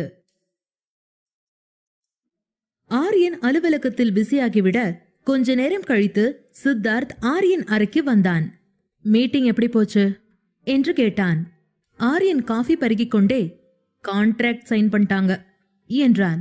சந்தோஷமான சித்தார்த், குட் நியூஸ் டா, சோ நாம நியூ பிரான்ச் ஸ்டார்ட் பண்ண போறோமா என்று கேட்டான். ஆரியன் ஜன்னலை தாண்டி ஆகாயத்தை வெறித்து பார்த்து கொண்டே, ஆமா என்றான். சித்தார்த் ஆரியனை முழுதாக கவனித்து பார்க்க அவன் மூட் அவுட் ஆகியிருந்தது புரிந்தது. சித்தார்த் ஆரியனை நோக்கி, என்னாச்சுடா, ஏன் டல்லா இருக்க என்று கேட்டான். ஆரியன் காஃபி கப்பை கீழே வைத்துவிட்டு, நத்திங், நேத்து நடந்த மீட்டிங்ஸ் பத்தி யோசிச்சேன் என்றான். இதை கேட்ட Siddharth, nice man, well try, இப்ப என்கிட்ட பொய் கூட பேச ஆரம்பிச்சிட்டல என்று ஆரியனிடம் கோபமாக கேட்டான். ஆரியன் தனக்கு முன்னால் இருந்த டேபிளில் கிடந்த ஃபைலை எடுத்துக்கொண்டு வேலையில் பிஸியாக இருப்பது போல் பாவனை செய்து கொண்டே, நிஜமா தாண்டா சொல்றேன், அந்த கோழிக்கோடு பிரான்ச் ஓபனிங் பத்தி தான் யோசிச்சுட்டு இருந்தேன் என்றான். அதற்கு மேல் சித்தார்த்தால் கோபத்தை அடக்க முடியவில்லை. இருக்கையில் இருந்து எழுந்து ஆரியனின் அருகில் சென்று அவன் கைகளில் இருந்த ஃபைலை பிடுங்கிக் கொண்டு, என்ன தங்கச்சி கூட சண்டையா? ஷாலினி செமையா மாட்டிவிட்டாளா என்று கேட்டான். ஆரியன் சித்தார்த்திடமிருந்து ஃபைலை திரும்பி வாங்கிக் கொண்டே, கொஞ்சம் பேசாம இங்கிருந்து கிளம்புறியா என்றான். சித்தார்த்தும், கோவத்தை கிளப்பாத ஆரி, இப்ப சொல்ல போறியா இல்லையா என்று கேட்டான். ஆரியன் இப்போது தன் காஃபி கப்பை டேபிள் மீது எறிந்துவிட்டு, நான் என்ன சொல்லணும்னு நீ எதிர்பார்க்கற? நாங்க சேர்ந்து இருந்தா தானே சண்டை போட முடியும். இப்ப அதுக்கு கூட சான்ஸ் இல்ல. I am suffocating. It's my fault என்று கத்தினான். இதை கேட்டு குழம்பிய சித்தார்த், எனக்கு நீ பேசுற எதுவுமே புரியல என்றான். ஆரியன் அவனுடைய இயலாமையை மறைக்க, எல்லாம் ஏன் தப்புதான் சித். நான் இந்த கல்யாண விஷயத்த ரகசியமா வச்சுக்கணும்னு நினைச்சேன். அதுதான் ஏன் தப்பு. அதனாலதான் இப்ப மினி என் கூட இல்ல. ஆனா இந்த கல்யாண விஷயத்த மறைக்கிறதுல என்னை விட ஆச்சி ஏன் குறியா இருக்காங்கன்னு தான் எனக்கு புரியல. சொந்தக்காரங்க தானே, அதுவும் அமெரிக்கால இருந்து வந்திருக்காங்க. அவங்க கிட்ட இதுக்கு மறைக்க சொல்றாங்கன்னு எனக்கு புரிய மாட்டேங்குது என்று மீண்டும் கத்தினான். ஆரியன் சொன்னதை கேட்ட சித்தார்த், எனக்கு கூட புரியல ஏன் ஆச்சி இப்படி பண்றாங்கன்னு என்று ஆரியனின் பேச்சில் இருந்த உண்மையை ஒத்துக்கொண்டான். ஆரியன் டென்ஷனில் தலையை பிடித்து அழுத்தினான். பின் டிராயரில் இருந்த சிகரெட் பாக்கெட்டை எடுத்து 2 சிகரெட்டை பற்ற வைத்து ஒன்றை சித்தார்த்திடம் கொடுத்துவிட்டு மற்றொன்றை தான் புகைக்க ஆரம்பித்தான். சித்தார்த் புகைத்து கொண்டே, தியா கல்யாணம் முடியட்டும் ஆரி, ஒருவேளை அதனால கூட ஆச்சி யோசிச்சிருந்திருக்கலாம் என்று கூறினான். ஆரியன் சிகரெட் புகைத்து கொண்டே, ஆமா, ஐயா தான் தியா கல்யாணம் பத்தி என்கிட்ட சொன்னாரு.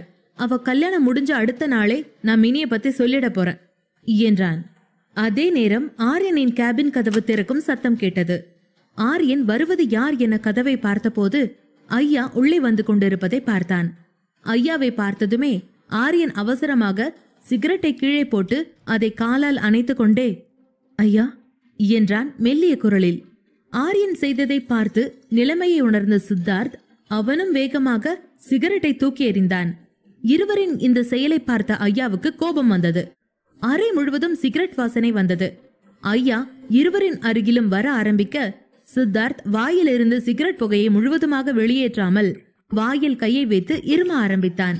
விரல் இடுக்குகள் வழி புகை வெளியே வர ஐயா அவனையே முறைத்து பார்த்தார். அரி, நான் அப்புறமா வரேன்டா என்று புகையை விட்டபடியே அங்கிருந்து வெளியேறினான். ஐயா அருகில் இருந்த சோஃபாவில் அமர்ந்து கொண்டே, நீங்க 2 பேரும் இந்த கருமாத்திரம் முடிச்ச பழக்கத்தை விடவே மாட்டீங்களா? 2 பேரும் சேர்ந்தா போதும், உடனே சிகரெட் எடுத்துட வேண்டியது என்றபடியே ஐயா முகத்தை சுளித்தார். ஆரியன் மௌனமாக அவர் சொல்வதை கேட்டுக்கொண்டே தன் இடத்தில் நின்றான். ஐயா ஆரியனை பார்த்து, சரி சரி, எதை கேட்டாலும் உடனே மௌனசாமி ஆயிடாத. இங்க வா ஆரி, உன்கிட்ட முக்கியமான ஒரு விஷயம் சொல்லணும். உனக்கு ஒரு முக்கியமான பொறுப்பை கொடுக்கறேன், சரியா பண்ணிரேன என்றார். ஆரியன் ஐயாவின் அருகில் சென்று நின்றான். சொல்லுங்க ஐயா, எதா இருந்தாலும் சிறப்பா செஞ்சிடலாம் என்றபடி ஆரியன் ஐயாவின் அருகில் அமர்ந்தான். ஐயா அவனை பார்த்து, தியா மேரேஜ் பொறுப்ப நீ பாத்துக்கிறியா ஆரி? பொண்ணு மாப்பிள்ள மேக்கப்ல இருந்து சாப்பாட்டு டேபிள் வரைக்கும் எந்த குறையும் வந்துடக்கூடாது என்றார். இவ்வளவுதானே ஐயா? நான் கூட என்னமோ ஏதோன்னு நினைச்சேன். என்கிட்ட சொல்லிட்டீங்கள்ல, நீங்க கவலைய விடுங்க, நான் பாத்துக்கிறேன். யாரும் ஒரு குறை சொல்லிடாம இந்த கல்யாணத்தை சிறப்பா முடிப்போம் என்றான். அதன் பின் ஐயா திருமணம் பற்றிய வரைமுறைகளை சொல்லி சிறிது நேரம் பேசிவிட்டு அங்கிருந்து கிளம்பினார். இந்த திருமண பரபரப்பில் ஆரியனின் அடுத்த 2 நாட்கள் வேகமாக நகர்ந்தன. இந்த 2 நாட்களில் ஆரியனால் மின்மினியிடம் பேசவே முடியவில்லை. ஏன், ஆரியன் மின்மினியை பார்க்க கூட முயற்சிக்கவில்லை. ஆனால் இன்றைக்கு ஆரியன் அமைதியின்றி இருந்தான். அவன் மனம் எந்த வேலையிலும் ஈடுபடாமல் இருந்தது. தியாவின் திருமணத்திற்கான ஏற்பாடுகளில் ஓய்வின்றி ஈடுபட்டிருந்தாலுமே கூட மின்மினியை ஒரு பார்வை பார்க்க அவன் ஏங்கிக் கொண்டிருந்தான். இன்னும் அவன் கோபம் தீரல. என்கிட்ட ஒரு வார்த்தை கூட பேச மாட்டியா மினி? அட்லீஸ்ட் வாட்ஸ்அப்ல ஒரு வாய்ஸ் மெசேஜ் கூடவா போட மாட்ட? அவ்வளோ கோபமா உனக்கு என்று அவனுக்குள்ளாகவே பேசிக்கொண்டான். மறுநாள் காலை சிதம்பர விலாஸ் வீட்டில் பரபரப்பு அதிகரித்தது. இந்த திருமணம் அவசர ஏற்பாடு என்பதால் மஞ்சள் நீராடுதலை மருதாணி சடங்கோடு சேர்த்து வைத்திருந்தனர். காலை முதலே அனைவரும் அதற்கான ஏற்பாடுகளில் மும்முரமாக ஈடுபட்டிருந்தனர். அனைத்து ஏற்பாடுகளும் முடிந்ததும் தியாவை மஞ்சள் விழாவிற்கு தோட்டத்திற்கு அழைத்து சென்றனர். தோட்டத்தில் அனைத்து ஏற்பாடுகளும் செய்யப்பட்டிருந்தன. ஷாலினி தியாவுடன் படிக்கட்டில் இறங்கி வந்து கொண்டிருந்தாள். தியா அழகான மஞ்சள் நிற லைட் வெயிட் லெஹங்கா அணிந்திருந்தாள். தலைமுடியை ஃப்ரீ ஸ்டைல் விட்டிருந்தாள். அவள் அளவான மேக்கப்புடன் மிகவும் அழகாக இருந்தாள். அதே சமயம் ஷாலினி கூட மஞ்சள் நிற டிசைனர் சாரி கட்டியிருந்தாள். வழக்கமான முறைகளில் இருந்து விலகி அந்த நாளை ஒரு தீம் வெட்டிங் போல மாற்றிய ஆரி இன்றைக்கு அனைவரையுமே டிரெஸ் கோட் என்கிற பெயரில் மஞ்சள் நிறம் அணிய வைத்திருந்தான். ஆரி அப்படி செய்ததற்கும் ஒரு காரணம் இருக்கத்தான் செய்தது. மின்மினிக்கு மிகவும் பிடித்த நிறம் மஞ்சள். இந்த மஞ்சள் நிறம் அந்த வீடெங்கும் நிறைந்திருந்தால், அவள் பார்க்கும் திசையெங்கும் மஞ்சள் தென்பட்டால் அவள் மனம் சந்தோஷமாக மாறும். அப்போது மறுபடி கோபங்களை மறந்து அவள் ஆரியனிடம் பேச அது ஏதுவாக இருக்கும் என்று யோசித்தே இந்த ஏற்பாட்டை செய்திருந்தான். சித்தார்த், ஆரியன் மற்றும் ராஜ் ஆகியோர் ஒரே அறையில் அமர்ந்திருந்தனர். அவர்கள் மூவரும் லைம் எல்லோ நிற குர்தாவை அணிந்திருந்தனர். ஷாலினியும் தியாவும் கீழே வந்ததும் சித்தார்த் தியாவை பார்த்து, பாரா, நம்ம தியா இன்னைக்கு பார்த்து திடீர்னு அழகா தெரியுறா என்றான். தியா சிரித்துக்கொண்டே, தேங்க்ஸ் ப்ரோ என்றாள். ஷாலினி தியாவை விட்டுவிட்டு ஆரியன் அருகில் வந்தாள். Ari, tell me how I look? Aryan ஷாலினியை பார்த்து கொண்டே, எப்பவும் போல இந்த அட்மாஸ்பியருக்கு பெரிய நான்சென்ஸ் மாதிரி இருக்க என்றான் கிண்டலுடன். ஷாலினி அவன் பேச்சை கேட்டு முகம் சுழித்தாள். இதை பார்த்து ஆரியனும் சித்தார்த்தும் ஹைஃபை போட்டுக்கொண்டே சிரித்தனர். அதன் பின் ஷாலினியின் முகம் வாட, சரி சரி, சும்மா சொன்ன, நீ அழகா இருக்க, எல்லா நாளும் போலத்தான் நீ அழகா இருக்க, அதென்ன இன்னைக்கு ஸ்பெஷலா என்கிட்ட கேக்குற என்று கேட்டான். ஷாலினி அவளை ஒருமுறை பார்த்து கொண்டபடி, இன்னைக்குதான் நான் ஃபர்ஸ்டா சாரி கட்டியிருக்கேன், இடியட், உன்கிட்ட போய் கேட்டேன் பாரு. தியா, நாம 2 பேருமே கியூட் தான் இல்ல என்று தியாவை கூட்டுக்கு இழுத்தாள். ஷாலினி பேசிக்கொண்டே இருக்க திடீரென மௌனமானாள். ஆரியன் தன் பேச்சை கவனிக்காமல் வேறெங்கோ வாயை பிளந்து பார்த்து கொண்டிருப்பதையும் அவள் பார்த்தாள். அது யார் என பார்க்கையில் அங்கே மினியும் நிவாஷினியும் படிக்கட்டில் இருந்து இறங்கி வருவதை பார்த்தாள். ஆரியன் இன்னமும் ஆச்சரியம் தீரா கண்களோடு தேர் போல மெதுவாக நடந்து வரும் மின்மினியை ஆசையோடு பார்த்து கொண்டிருந்தான். மின்மினியை பார்த்ததும் ஆரியன் தன் சுயநினைவை இழந்திருந்தான். இமைகளை இமைக்க கூட மறந்திருந்தான். அவள் ஒரு சீக்வன்ஸ் செய்யப்பட்ட வெயிட்லெஸ் மஞ்சள் புடவையில் இறங்கி வந்து கொண்டிருந்தாள். அதே மஞ்சள் நிற பொட்டு, கண்களில் லேசான காஜல், மிக குறைந்த மேக்கப். அவள் அவ்வளவு பாந்தமாக இருந்தாள். அவள் ஒரு சாயலில் மணிசாரின் நாயகியான அதிதி ராவ் ஹைதரியை நினைவூட்டினாள். அவளை பார்த்ததுமே ஆரியனின் இதயத்தில் மின்னல் வெட்டியது. மறுபுறம் நிவாஷினி மஞ்சள் நிற ஷராராவை அணிந்து ஓப்பன் ஹேர் ஸ்டைலில் இருந்தாள். அவளும் லேசான ஒப்பனையுடன் மிகவும் அழகாக இருந்தாள். இருவரும் கீழே வந்தனர். சித்தார்த்தின் கண்கள் நிவாஷினியில் விழுந்ததும் அவளை பார்த்து காதலோடு சிரித்தான். இவர்கள் இங்கே வரவும் தியா மின்மினியிடம் சென்று, மின்மினி, யூ லுக் ஆசம் மேன் என்றவள் நிவாசினி பக்கம் திரும்பி, யூ ஆர் கார்ஜியஸ் என்றாள். மின்மினி பதிலுக்கு லேசாக சிரித்துவிட்டு தியாவிடம், நீங்களும் ரொம்ப அழகா இருக்கீங்க என்றாள். பொதுவாக பெண்களுக்கு தாங்கள் அழகாக இருக்கிறோமா என்கிற இன்செக்யூரிட்டி ஃபீல் அவர்கள் ஆயுள் முழுவதுமே இருந்து கொண்டிருக்கும். யாராவது அவர்களின் மெனக்கடல்களை பாராட்டாமல் விட்டால் நிச்சயம் வருத்தப்படுவார்கள். தியாவின் இந்த வார்த்தைகளால் சந்தோஷமான நிவாசினியும் சிரித்தாள். இவ்வளவு நேரம் ஆரியன் முகத்தில் தெரிந்த மாற்றங்களை பார்த்து கொண்டிருந்த ராஜ் மின்மினியிடம் சென்று மின்மினியை பார்த்து, மினி, சத்தியமா ஒன்ன மாதிரி இப்படி ஒரு அழக இதுக்கு முன்னாடி நான் பார்த்ததே இல்லை என்று வாரணமாயிரம் சூர்யா வாய்ஸ் எடுத்தான். இப்படி சொல்லிக்கொண்டே ராஜ் மின்மினியின் கையை பிடித்து தன் உதடுகளுக்கு அருகில் கொண்டு வந்து முத்தமிட முற்பட மின்மினி வேகமாக ராஜின் கைகளில் இருந்து தன் கையை விடுவித்தாள். மறுபுறம் மின்மினியையே பார்த்து கொண்டிருந்த ஆரியன் ராஜின் சேகையை கண்டு கோபத்தில் சிவந்தான். அவனால் கோபத்தை அடக்க முடியவில்லை. கோபத்தில் முஷ்டியை இறுக்கினான். சித்தார்த் வேகமாக எழுந்து ஆரியனின் கைகளை பிடித்த போதும் கோபம் தீராமல் அவன் தான் எழுந்து ராஜிடம் செல்ல முயல சித்தார்த் மீண்டும் ஆரியனின் தோள்களை அழுத்தி அவனை அமர வைத்தான். அதே நேரம் மின்மினிக்கும் ராஜின் பார்வை தன் மீது படர்வது சங்கடமாக இருந்தது. ராஜிடமிருந்து கையை விடுவித்த பிறகு மின்மினி வேகமாக தியாவிடம், வா தியா, எல்லாரும் உங்களுக்காக தான் வெயிட் பண்றாங்க என்றாள். அதன் பின்னும் ராஜ் மின்மினியை ஒருமுறை பார்த்து சிரித்தான். அனைவரும் தோட்டத்திற்கு செல்ல ஆரம்பித்தனர். அதே சமயம் ஆரியன் ராஜை ஆத்திரத்துடன் பார்த்து கொண்டிருந்தான். ஆரியன் ராஜ் மீது மிகவும் கோபமாக இருந்தான். அவனுடைய மின்மினியை தொட இந்த ராஜுக்கு எவ்வளவு தைரியம்! ஆத்திரத்தில் பற்களை கடித்தான். வெளியே செல்லும்போது மின்மினி மகிழ்ச்சியுடன், ஹே நிவா, இன்னைக்கு முக்கியமான இன்கிரிடியன்ட்டே மஞ்சள் தானே, அந்த மஞ்சளையே நாம மறந்துட்டோம் பாரு என்றாள். நிவாசினி மின்மினியின் பக்கம் திரும்பி, ஆமா ஆமால, வா போய் கிச்சன்ல இருந்து எடுத்துட்டு வருவோம் என்றபடி நிவாஷினி மற்றும் மின்மினி இருவரும் சமையல் அறையை நோக்கி செல்ல மற்ற அனைவரும் தோட்டத்திற்கு செல்கிறார்கள். மின்மினி ஒரு கிண்ணத்தை நிவாசினியிடம் கொடுத்து இன்னொன்றை கையில் எடுத்துக்கொண்டு இருவரும் கிச்சன் கதவுக்கு அருகில் வர அங்கே ஆரியன் நின்று கொண்டிருந்தான். மின்மினியையே பார்த்து கொண்டிருந்தான். ஆரியனை பார்த்ததும் நிவாஷினி கண்ணடித்து சிரித்துவிட்டு, சீக்கிரம் சைட் அடிச்சுட்டு எங்க மின்னிய கார்டன் அனுப்பி வைங்க, அங்க நிறைய வேலை இருக்கு என்று வேகமாக அங்கிருந்து கிளம்பினாள். ஆரியன் தன்னை வெறித்து பார்ப்பதைக் கண்ட மின்மினி அசையாமல் அங்கேயே நின்றாள். ஆரியன் சில அடிகள் மின்மினியை நோக்கி நகர ஆரம்பித்ததும் மின்மினி பின்வாங்க ஆரம்பித்தாள். மின்மினி பின்வாங்கி கிச்சன் ஸ்லாபில் மோதி நின்றாள். அங்கே வந்த ஆரியன் மின்மினியின் கைகளில் இருந்த கிண்ணத்தை எடுத்து ஸ்லாபில் வைத்துவிட்டு மின்மினியின் கைகளை பிடித்தான். ஆரியன் மின்மினியின் கையை மிகவும் இறுக்கமாக பிடித்திருந்தான்.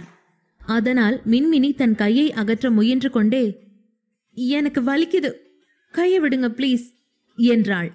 ஆரியன் மின்மினியின் பேச்சை கேட்காமல் அவளை இழுத்து சிங்க் அருகே சென்றான். சிங்கின் அருகே சென்ற ஆரியன் தண்ணீர் குழாயை ஆன் செய்து மின்மினியின் கையை பலமாக தேய்த்து கழுவ ஆரம்பித்தான். ஆரியனின் இந்த செயலை மின்மினியால் புரிந்து கொள்ள முடியவில்லை. ஆனால் ஆரியன் அவள் மீது கோபமாக இருப்பதையும் அதை அவள் கைகளை கழுவி விடுவதன் மூலம் காட்டுவதையும் புரிந்து கொண்டாள். மின்மினி, என்ன பண்றீங்க ஆரி? எதுக்கு கையை கழுவுறீங்க? பிளீஸ் கையை விடுங்க, எனக்கு வலிக்குது என்றாள். இம்முறை மின்மினியின் பேச்சை கேட்டு அவள் கையை விட்டான் ஆரியன். மின்மினி சிவந்திருந்த தன்னுடைய கையை வலியால் பிடித்து கொண்டபடி பார்க்க ஆரியன் பிடித்திருந்த இடங்கள் சிவந்திருந்தன. மின்மினி கண்களில் நீர் நிரம்பியது. ஆரியன் தண்ணீரை அணைத்துவிட்டு மின்மினியின் பக்கம் திரும்பி அவளின் கையை பிடித்து தன் அருகில் இழுத்தான். அவன் கோபமாக அவள் கண்களை பார்த்து, என்ன தவிர வேற யாரும் உன்னை தொடக்கூடாது, புரியுதா? லைஃப் முழுக்க இத நீ மறந்துராத என்றான். மின்மினி ஆரியனின் கண்களை பார்த்து நடுங்கும் உதடுகளுடன், என் கையை ரொம்ப டைட்டா பிடிக்கிறீங்க ஆரி, வலிக்குது, கையை விடுங்க. காரணமே இல்லாம இவ்ளோ கோவப்படுறீங்க, நான் என்ன தப்பு பண்ண என்று கேட்டாள். மின்மினியை கோபமாக பார்த்து கொண்டிருந்த ஆரியன் அவள் சொல்வதை கேட்டதும் மின்மினியின் மீதான ஆரியன் பிடி தளர்ந்தது. உண்மைதான், இதில் மின்மினியின் தவறு என்ன? ராஜ் அவள் கையை பிடித்திருந்தான். ராஜ் மின்மினியின் கையை பிடிப்பது ஆரியனுக்கு பிடிக்கவில்லை. மின்மினி அவனுக்கானவள் மட்டுமே. அவளை வேறு யாரும் சும்மா பார்ப்பதை கூட அவனால் பொறுத்து கொள்ள முடியவில்லை. ஆனால் அந்த ராஜ் ஆரியன் எதிரிலேயே மின்மினியை வைத்த கண் வாங்காமல் பார்த்து கொண்டிருந்தாலும் இப்போது ஆரியனால் எதுவும் செய்ய முடியவில்லை. ஆரியன் இப்போது மின்மினியின் கைகளை தளரவிட்டு அவளை அணைத்து கொண்டான். நீ ஏன் கூட பேசல? எவ்வளவு தடவை உன்னை கூப்பிட்டேன் தெரியுமா என்றான். ஆனால் மின்மினி ஆரியனின் இந்த திடீர் மாற்றத்தால் ஆச்சரியப்பட்டவளாய் அமைதியாக இருந்தாள். சற்று முன் ஆரியன் அவள் மேல் தன் கோபத்தை காட்டினான். இப்போது அவளை அணைத்து கொண்டான். அதே நேரம் மின்மினி அதை யோசிக்காமல், கிளம்புங்க, யாராச்சும் பாத்திர போறாங்க என்றாள். இதை பார்த்த ஆரியன் மின்மினியை இறுக்கமாக அணைத்து கொண்டு, நான் கேட்டதுக்கு இது பதில் கிடையாது என்றான்.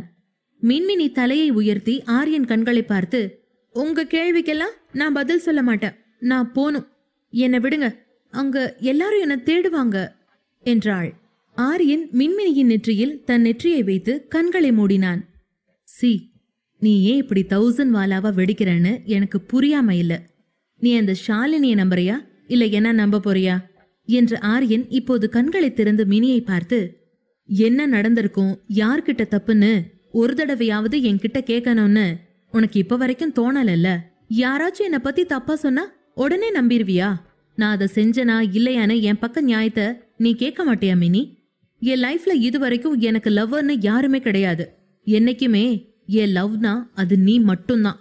இதை எப்படி உனக்கு புரிய வைப்பேன்? புரிஞ்சுக்க, என்ன நம்பு.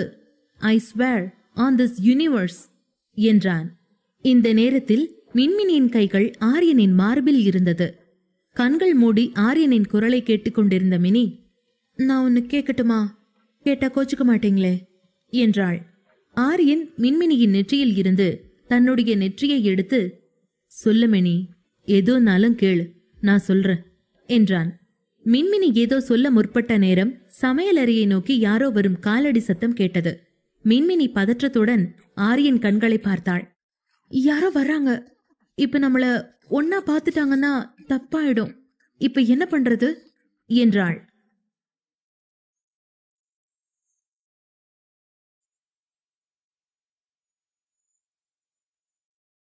பாகம் 60.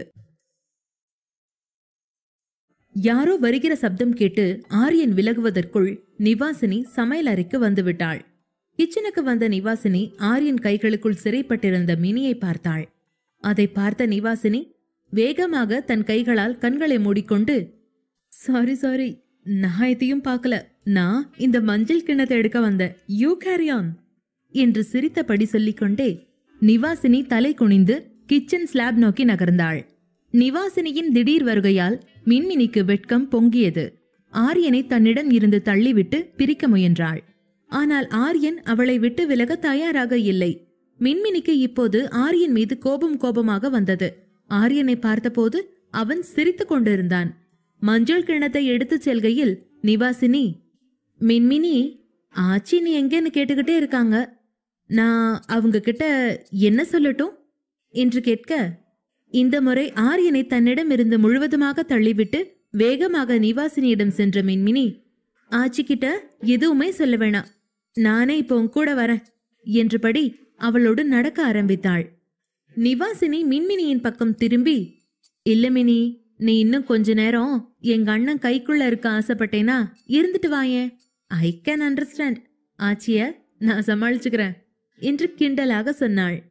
இருவரின் பேச்சையும் அமைதியாக கேட்டுக்கொண்டிருந்த ஆரியன் நிவாசினியை பார்த்து, அப்ப முதல்ல கிளம்பு தங்கச்சி என்று மனதிற்குள் சொல்லிக் கொண்டான்.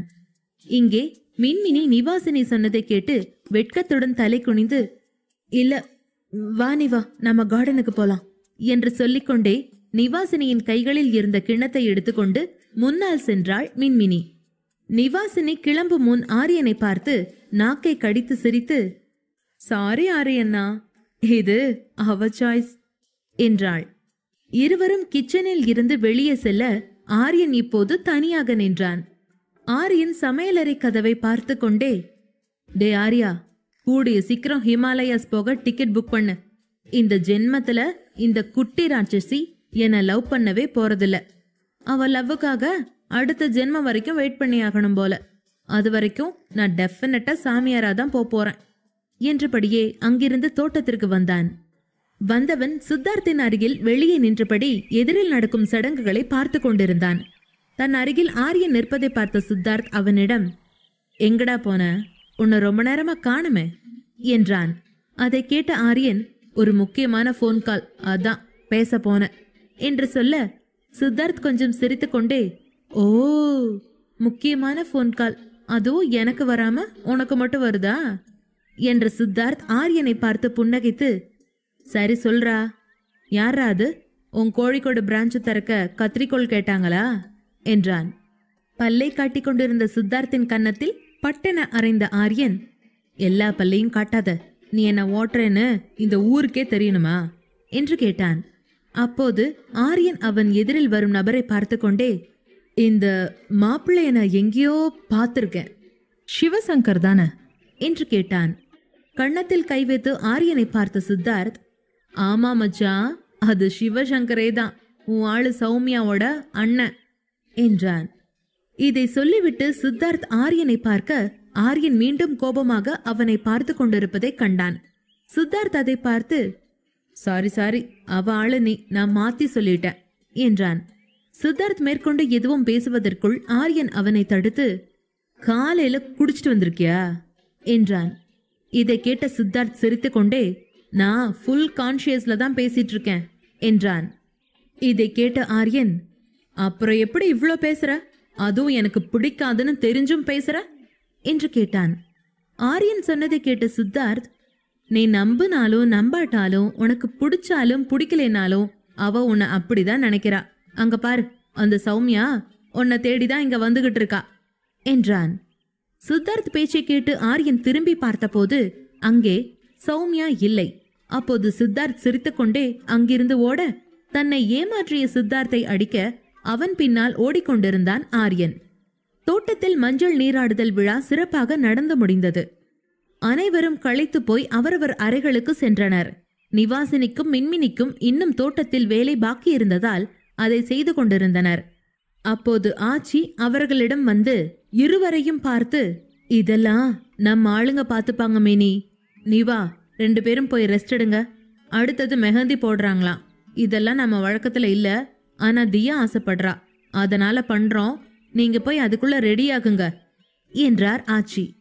இருவரும் ஆச்சியின் பேச்சை கேட்டு சரி என்று தலையசைத்துவிட்டு அங்கிருந்து கிளம்பினர். நிவாசினி மின்மினியுடன் தன் அறைக்கு வந்திருந்தாள். இருவரும் மாறி மாறி பேசிக்கொண்டே படுத்தனர். தொடர் வேலைகளால் இருவரும் சோர்வாக இருந்ததால் அவர்களுக்கு இந்த நேரத்தில் நிறைய ஓய்வு தேவைப்பட்டது. மாலை 6 மணி அளவில் ஆச்சி, யசோதா மற்றும் காந்திமதி ஆகியோர் தயாராகி வரவேற்பறையில் அமர்ந்து பேசிக் கொண்டிருந்தனர். இந்த நேரத்தில் அவர்கள் மூவரும் தியாவின் மாப்பிள்ளையான சிவசங்கர் குடும்பத்திற்காக காத்திருந்தனர். சிறிது நேரம் கழித்து அந்த குடும்பத்தினரும் வந்தனர். இந்த முறை அவருடன் சௌமியாவும் வந்தாள்.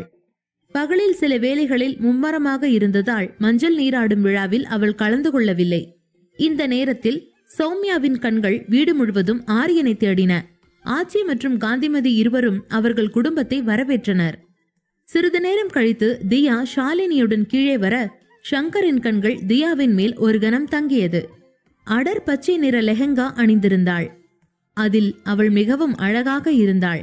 ஷாலினியுமே நன்றாக தயாராகி வந்திருந்தாள். இளம் பச்சை நிற பாவாடை தாவணி அணிந்திருந்தாள். தியா வந்தவுடன் அனைவரும் மருதாணி விழாவிற்கு தோட்டத்திற்கு செல்ல ஆரம்பித்தனர். யசோதா நிறுத்தி கல்பனாவிடம், கல்பனா, மினி நீவாவை போய் கொஞ்சம் கூப்பிட்டு வந்துடுறியா என்றார். கல்பனா சரி என்று தலையாட்டிக்கொண்டே, நான் கூப்பிட்டு வரேன், நீங்க முன்னாடி போங்க என்றாள். இங்கே ஆரியன் தயாராகி தனது அறையை விட்டு வெளியே வந்தபோது மின்மினியும் நிவாசினியும் அவன் முன்னால் நன்றாக உடையணைந்து வந்து கொண்டிருந்தனர். ஆரியன் கண்களை அகல விரித்து முன்னால் பார்த்து கொண்டிருந்தான். நிவாசினி புதினா பச்சை நிற லெஹங்கா அணிந்து தலைமுடி போனிடெயிலில் கட்டப்பட்டிருந்தாள். இந்த தோற்றத்தில் அவள் மிகவும் அழகாக இருந்தாள். மின்மினி பனாரசி சில்கில் பச்சை நிற புடவை ஒன்றை அணிந்திருந்தாள். அவள் தலைமுடியில் ஒரு அழகான பன் செய்திருந்தாள். நெற்றியில் கடல் பச்சையில் பொட்டு வைத்திருக்க அது அவள் வட்டமுகத்தை இன்னும் அழகாக காட்டியது. அவளை பார்த்த ஆரியனின் மூச்சு ஒரு கணம் நின்று மீண்டும் தன்னுடைய வேலையை தொடர்ந்தது. மின்மினி அவனை விட்டுவிட்டு படிக்கட்டுகளை நோக்கி சென்றதும் அவளின் மெல்லிய இடுப்பை பார்த்த ஆரியன் அவன் நெஞ்சில் கை வைத்தான். ஆரியனின் கண்கள் அவளின் திறந்த முதுகில் நிலைத்திருந்தன. மின்மினியின் ரவிக்கை பின்னால் இருந்து மிகவும் ஆழமாக இறங்கி இருந்ததால் அவள் கண்ணாடி முதுகு பளபளத்தது. மின்மினியை பார்த்ததும் ஆரியனின் தொண்டை வறண்டு போக ஆரம்பித்தது. அவன் மெதுவாக மின்மினியை பார்த்து, டார்ச்சர் பண்றாளே, இதெல்லாம் காட்டி காட்டியே என்ன கொஞ்சம் கொஞ்சமா கொல்றியே மினி, இது உனக்கே நியாயமா என்று தனக்குள் பேசிக்கொண்டான். மின்மினியும் நிவாசினியும் தோட்டத்திற்கு வெளியே வந்திருந்தனர். தோட்டத்தில் இருந்த மின்விளக்கு அலங்காரங்களை பார்த்த மின்மினிக்கு அளவில்லாத மகிழ்ச்சி வந்தது. அவள் கண்கள் முதலில் உணவின் மீது விழுந்தன. நிவாசினி கையை பிடித்துக்கொண்டு, நிவா, ஃபர்ஸ்ட் வயிற்றுக்கு வேணுங்கிறத பாப்போம், அப்புறமா அந்த ஃபங்க்ஷன் பக்கம் போவோம் என்றாள். மின்மினி இப்படி உணவுகளை கண்டதும் பரபரப்பாவதை பார்த்து சிரித்த நிவாசினி, வா வா அடிச்சு நவுத்துவோம், இன்னைக்கு நம்ம காட்டுல மழைதான் என்றபடி அவளோடு நடந்தாள். ஆரியன் இப்போது வெளியே வந்திருந்தான். அவன் தோளில் யாரோ கை வைக்க அவன் திரும்பி பார்த்தபோது அவன் எதிரே சௌமியா நின்றிருந்தாள். சௌமியா சிரித்துக்கொண்டே, ஆரி, சாயங்கால மெஹந்திக்கு கிரீன் தீம்னு சொன்னது நீங்க தானாமே, இப்ப நீங்களே அந்த கலர்ல ட்ரெஸ் போடலையே என்றாள். ஆரியன் சௌமியாவிடம் எந்தவித வெளிப்பாடும் இல்லாமல், கலர் தீம் பத்தி எனக்கு கவலை இல்லை என்றான். இதை கேட்ட சௌமியா, ஓ சரி பரவாயில்ல, இந்த கலர் ட்ரெஸ் உங்களை தனியா காட்டுது, யூ லுக் ஹேண்ட்ஸம் என்றாள். ஆரியன் அன்றைக்கு வெள்ளை நிறத்தில் எளிமையான குர்தா உடையை அணிந்திருந்தான். அதில் அவனது தசை மார்பு தெளிவாக தெரியும். அதனால் அவன் பார்ப்பவர்கள் கண்களை கவர்ந்து கொண்டிருந்தான். சௌமியா தன்னையே பார்த்து கொண்டிருப்பதைக் கண்ட ஆரியன், எக்ஸ்கியூஸ் மீ என்று சௌமியாவிடம் சொல்லிவிட்டு அங்கிருந்து மேலே சென்றான். சௌமியா ஆரியன் அவனிடமிருந்து விலகிச் செல்வதையே பார்த்து கொண்டிருந்தாள். ஆரியன் செல்வதை கண்டு, ஓ இந்த ஆட்டிடியூட் தான் என்ன அட்ராக்ட் பண்ணுது ஆரியன், ஒரு தடவையாவது என் ட்ரெஸ் எப்படி இருக்குன்னு நீ பார்க்க மாட்டியா? நான் உனக்காக தானே இந்த ட்ரெஸ் போட்டுட்டு வந்தேன் என்று மைண்ட் வாய்ஸில் முனங்கினாள். தியாவின் மருதாணி விழா ஆரம்பமாகி அவளுக்கு மருதாணி பூசப்பட்டது. இங்கே மின்மினி மற்றும் நிவாசினி இருவரும் மும்முரமாக சாப்பிட்டுக் கொண்டிருந்தனர். மின்மினி சிறு குழந்தையைப் போல பானிபூரிகளை உடைத்து சாப்பிட்டாள். மின்மினியின் குறும்புகளை பார்த்த நிவாசினி சிரிப்பை அடக்க முடியாமல் மின்மினியிடம், நீ பண்றது எல்லாமே வெரி கியூட் மினி. சாப்பிடும்போது மின்மினி மகிழ்ச்சியுடன், ஆமா அது எனக்கும் தெரியும், ஆனா என்னையே வேடிக்கை பார்க்காம சீக்கிரமா சாப்பிடு, அப்புறம் நமக்கும் மருதாணி போடணும்ல. போடுவாங்களா இல்ல கல்யாண பொண்ணு மட்டும்தான் போட்டுக்கணுமா என்றாள். மின்மினியின் பேச்சை கேட்டு நிவாசினி சிரிக்க ஆரம்பித்தாள். பிறகு மின்மினியும் அவளை பார்த்து சிரிக்க ஆரம்பித்தாள். சிறிது நேரம் கழித்து இருவரும் சாப்பிட்டு விட்டு ஃபங்க்ஷன் நடக்கும் இடத்தை நோக்கி வந்தனர். தியா மின்மினி மற்றும் நிவாசினியிடம், எங்க போனீங்க? நான் உங்களை தேடிக்கிட்டே இருந்தேன் என்றாள். மின்மினி சிரித்து கொண்டே தியாவின் அருகில் அமர்ந்தாள். அதெல்லாம் ஒன்னும் இல்ல தியா, கல்யாண சாப்பாடு டேஸ்டா இருக்கான்னு டெஸ்ட் பண்ண போயிருந்தோம் என்று கண் சிமிட்டி சிரித்தாள். அவள் வந்ததில் இருந்தே தியா மின்மினியுடன் மிகவும் நெருக்கமாகிவிட்டாள். இருவரும் நல்ல நண்பர்களாகிவிட்டனர். இங்கே தோட்டத்தில் மகிழ்ச்சி நிறைந்த முற்றிலும் மாறுபட்ட சூழ்நிலை உருவானது. மெல்லிசை குழு ஒன்று பாடல்களுடன் அந்த மாலையை ஆரம்பித்து வைத்தது. அனைவரின் பார்வையும் இன்று மின்மினியின் மீதே இருந்தது. உண்மைக்கும் அது தியாவின் மீதுதான் இருந்திருக்க வேண்டும். ஆனால் மின்மினி அங்குள்ள அனைவரின் கவனத்தையும் ஈர்த்திருந்தாள். அங்கே தியாவின் அருகில் அமர்ந்திருந்த பெண்கள் அனைவரும் மின்மினியின் அழகை பாராட்டிக் கொண்டிருந்தார்கள். காந்திமதியால் இதையெல்லாம் பொறுத்து கொள்ளவே முடியவில்லை. காந்திமதிக்கு இப்போது மின்மினியின் மீது கோபம் வந்தது. தியாவின் வருங்கால மாமியார் மின்மினியை பார்த்து காந்திமதியிடம், யார் இந்த பொண்ணு? ரொம்ப அழகா இருக்காளே, நம்ம சொந்தமா? நான் இதுக்கு முன்னாடி இவளை இங்க பார்த்ததே இல்லையே என்று கேட்டபோது காந்திமதியின் கோபம் எல்லை மீறியது. காந்திமதி எதற்கும் பதில் சொல்லும் முன், யசோதா, அவ எங்க பொண்ணுதான் என்றாள். தியாவின் வருங்கால மாமியார் கிருத்திகா யசோதாவை ஒரு குழப்பமான பார்வையுடன் பார்த்தாள். யசோதா உடனே வார்த்தைகளை சரி செய்தபடி, என் அண்ணன் பொண்ணு, அது எனக்கும் பொண்ணுதானே என்றார். கிருத்திகா அதை கேட்டு, ஓ சரி சரி, இப்ப புரிஞ்சிருச்சு, உங்க பொண்ணு ரொம்ப அழகா இருக்கா என்று சொல்ல, கிருத்திகா சொல்வதை கேட்டு யசோதா பெருமையோடு சிரித்தார். மின்மினி நிவாசினி தியாவும் பேச்சில் மூழ்கி இருக்க ஷாலினி அவர்களின் பேச்சில் ஈடுபாடு இல்லாமல் எழுந்து அங்கிருந்து கிளம்பினாள். மின்மினி சந்தோஷமாக சிரித்து கொண்டே, தியா, உனக்கு மெஹந்தி போட்டப்புறம் எங்களுக்கும் போடுவாங்க தானே என்றாள். மின்மினியின் பேச்சை கேட்டு காந்திமதிக்கு எரிச்சல் வந்தது. மருதாணி பூசிக்கொண்டிருந்த பெண்ணிடம், ஆமா ஆமா, முதல்ல இந்த பேரழகிக்கு போடுங்க, இவ போட்டுக்கிட்டு போனப்புறம் என் பொண்ணுக்கு போட்டா போதும், ஏன்னா இவ தான் இந்த வீட்டு மருமக பாருங்க என்றவள், உனக்கு இந்த மாதிரி பெரிய வீட்டு கல்யாணத்துல தான் கண்ணு இல்ல? உன்ன மாதிரி ஆளுங்க இந்த மாதிரி கல்யாணத்துல தானே நல்ல புளியங்கொம்பா தேடி பிடிப்பீங்க, அதனால முதல்ல நீயே மெஹந்தி போடு என்றார். மின்மினியின் அருகில் அமர்ந்திருந்த நிவாசினிக்கு காந்திமதி மின்மினியை இப்படி கிண்டல் செய்வது பிடிக்கவில்லை. எங்க நிவாசினிக்கும் மின்மினிக்கும் மெஹந்தி போடுங்க, அவங்க அழகான கைகளுக்கு இந்த மெஹந்தி இன்னும் அழகு சேர்க்கும் என்றார் யசோதா. இதை சொல்லிவிட்டு யசோதா காந்திமதியின் முன் நின்று மெதுவாக, காந்தி, இன்னைக்காவது நல்ல வார்த்தை பேச மாட்டியா? வாய மூடிக்கிட்டு இரு. இந்த பொண்ணுங்க கூட உனக்கு என்ன வேலை? அங்க பாரு, ஆச்சியும் ஐயாவும் வர்றவங்களை வரவேற்கிறாங்க, அங்க போய் நின்னு வர்றவங்களை வாங்கன்னு கூப்பிடு என்றார்.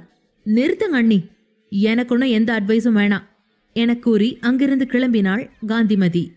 மறுபுறம் மின்மினியை பார்த்ததும் காந்திமதியின் வார்த்தைகள் மின்மினிக்கு பிடிக்கவில்லை என்பது நிவாசினிக்கு புரிந்தது.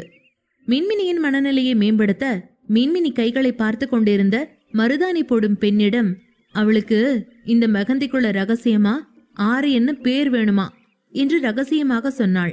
மின்மினிக்கு மட்டுமே நிவாசினியின் இந்த வார்த்தைகள் கேட்டன. தியாவால் கேட்க முடியவில்லை. நிவாசினியின் வார்த்தைகளை கேட்ட மின்மினியின் முகத்தில் ஒரு சிறு புன்னகை. நிவாசினியும் அவளை பார்த்து சிரித்தாள். தோட்டத்தின் மறுபுறம் மின்மினிக்கு சொந்தமான ஆரியன் இன்று சௌமியாவுடன் நின்று கொண்டிருந்தான்.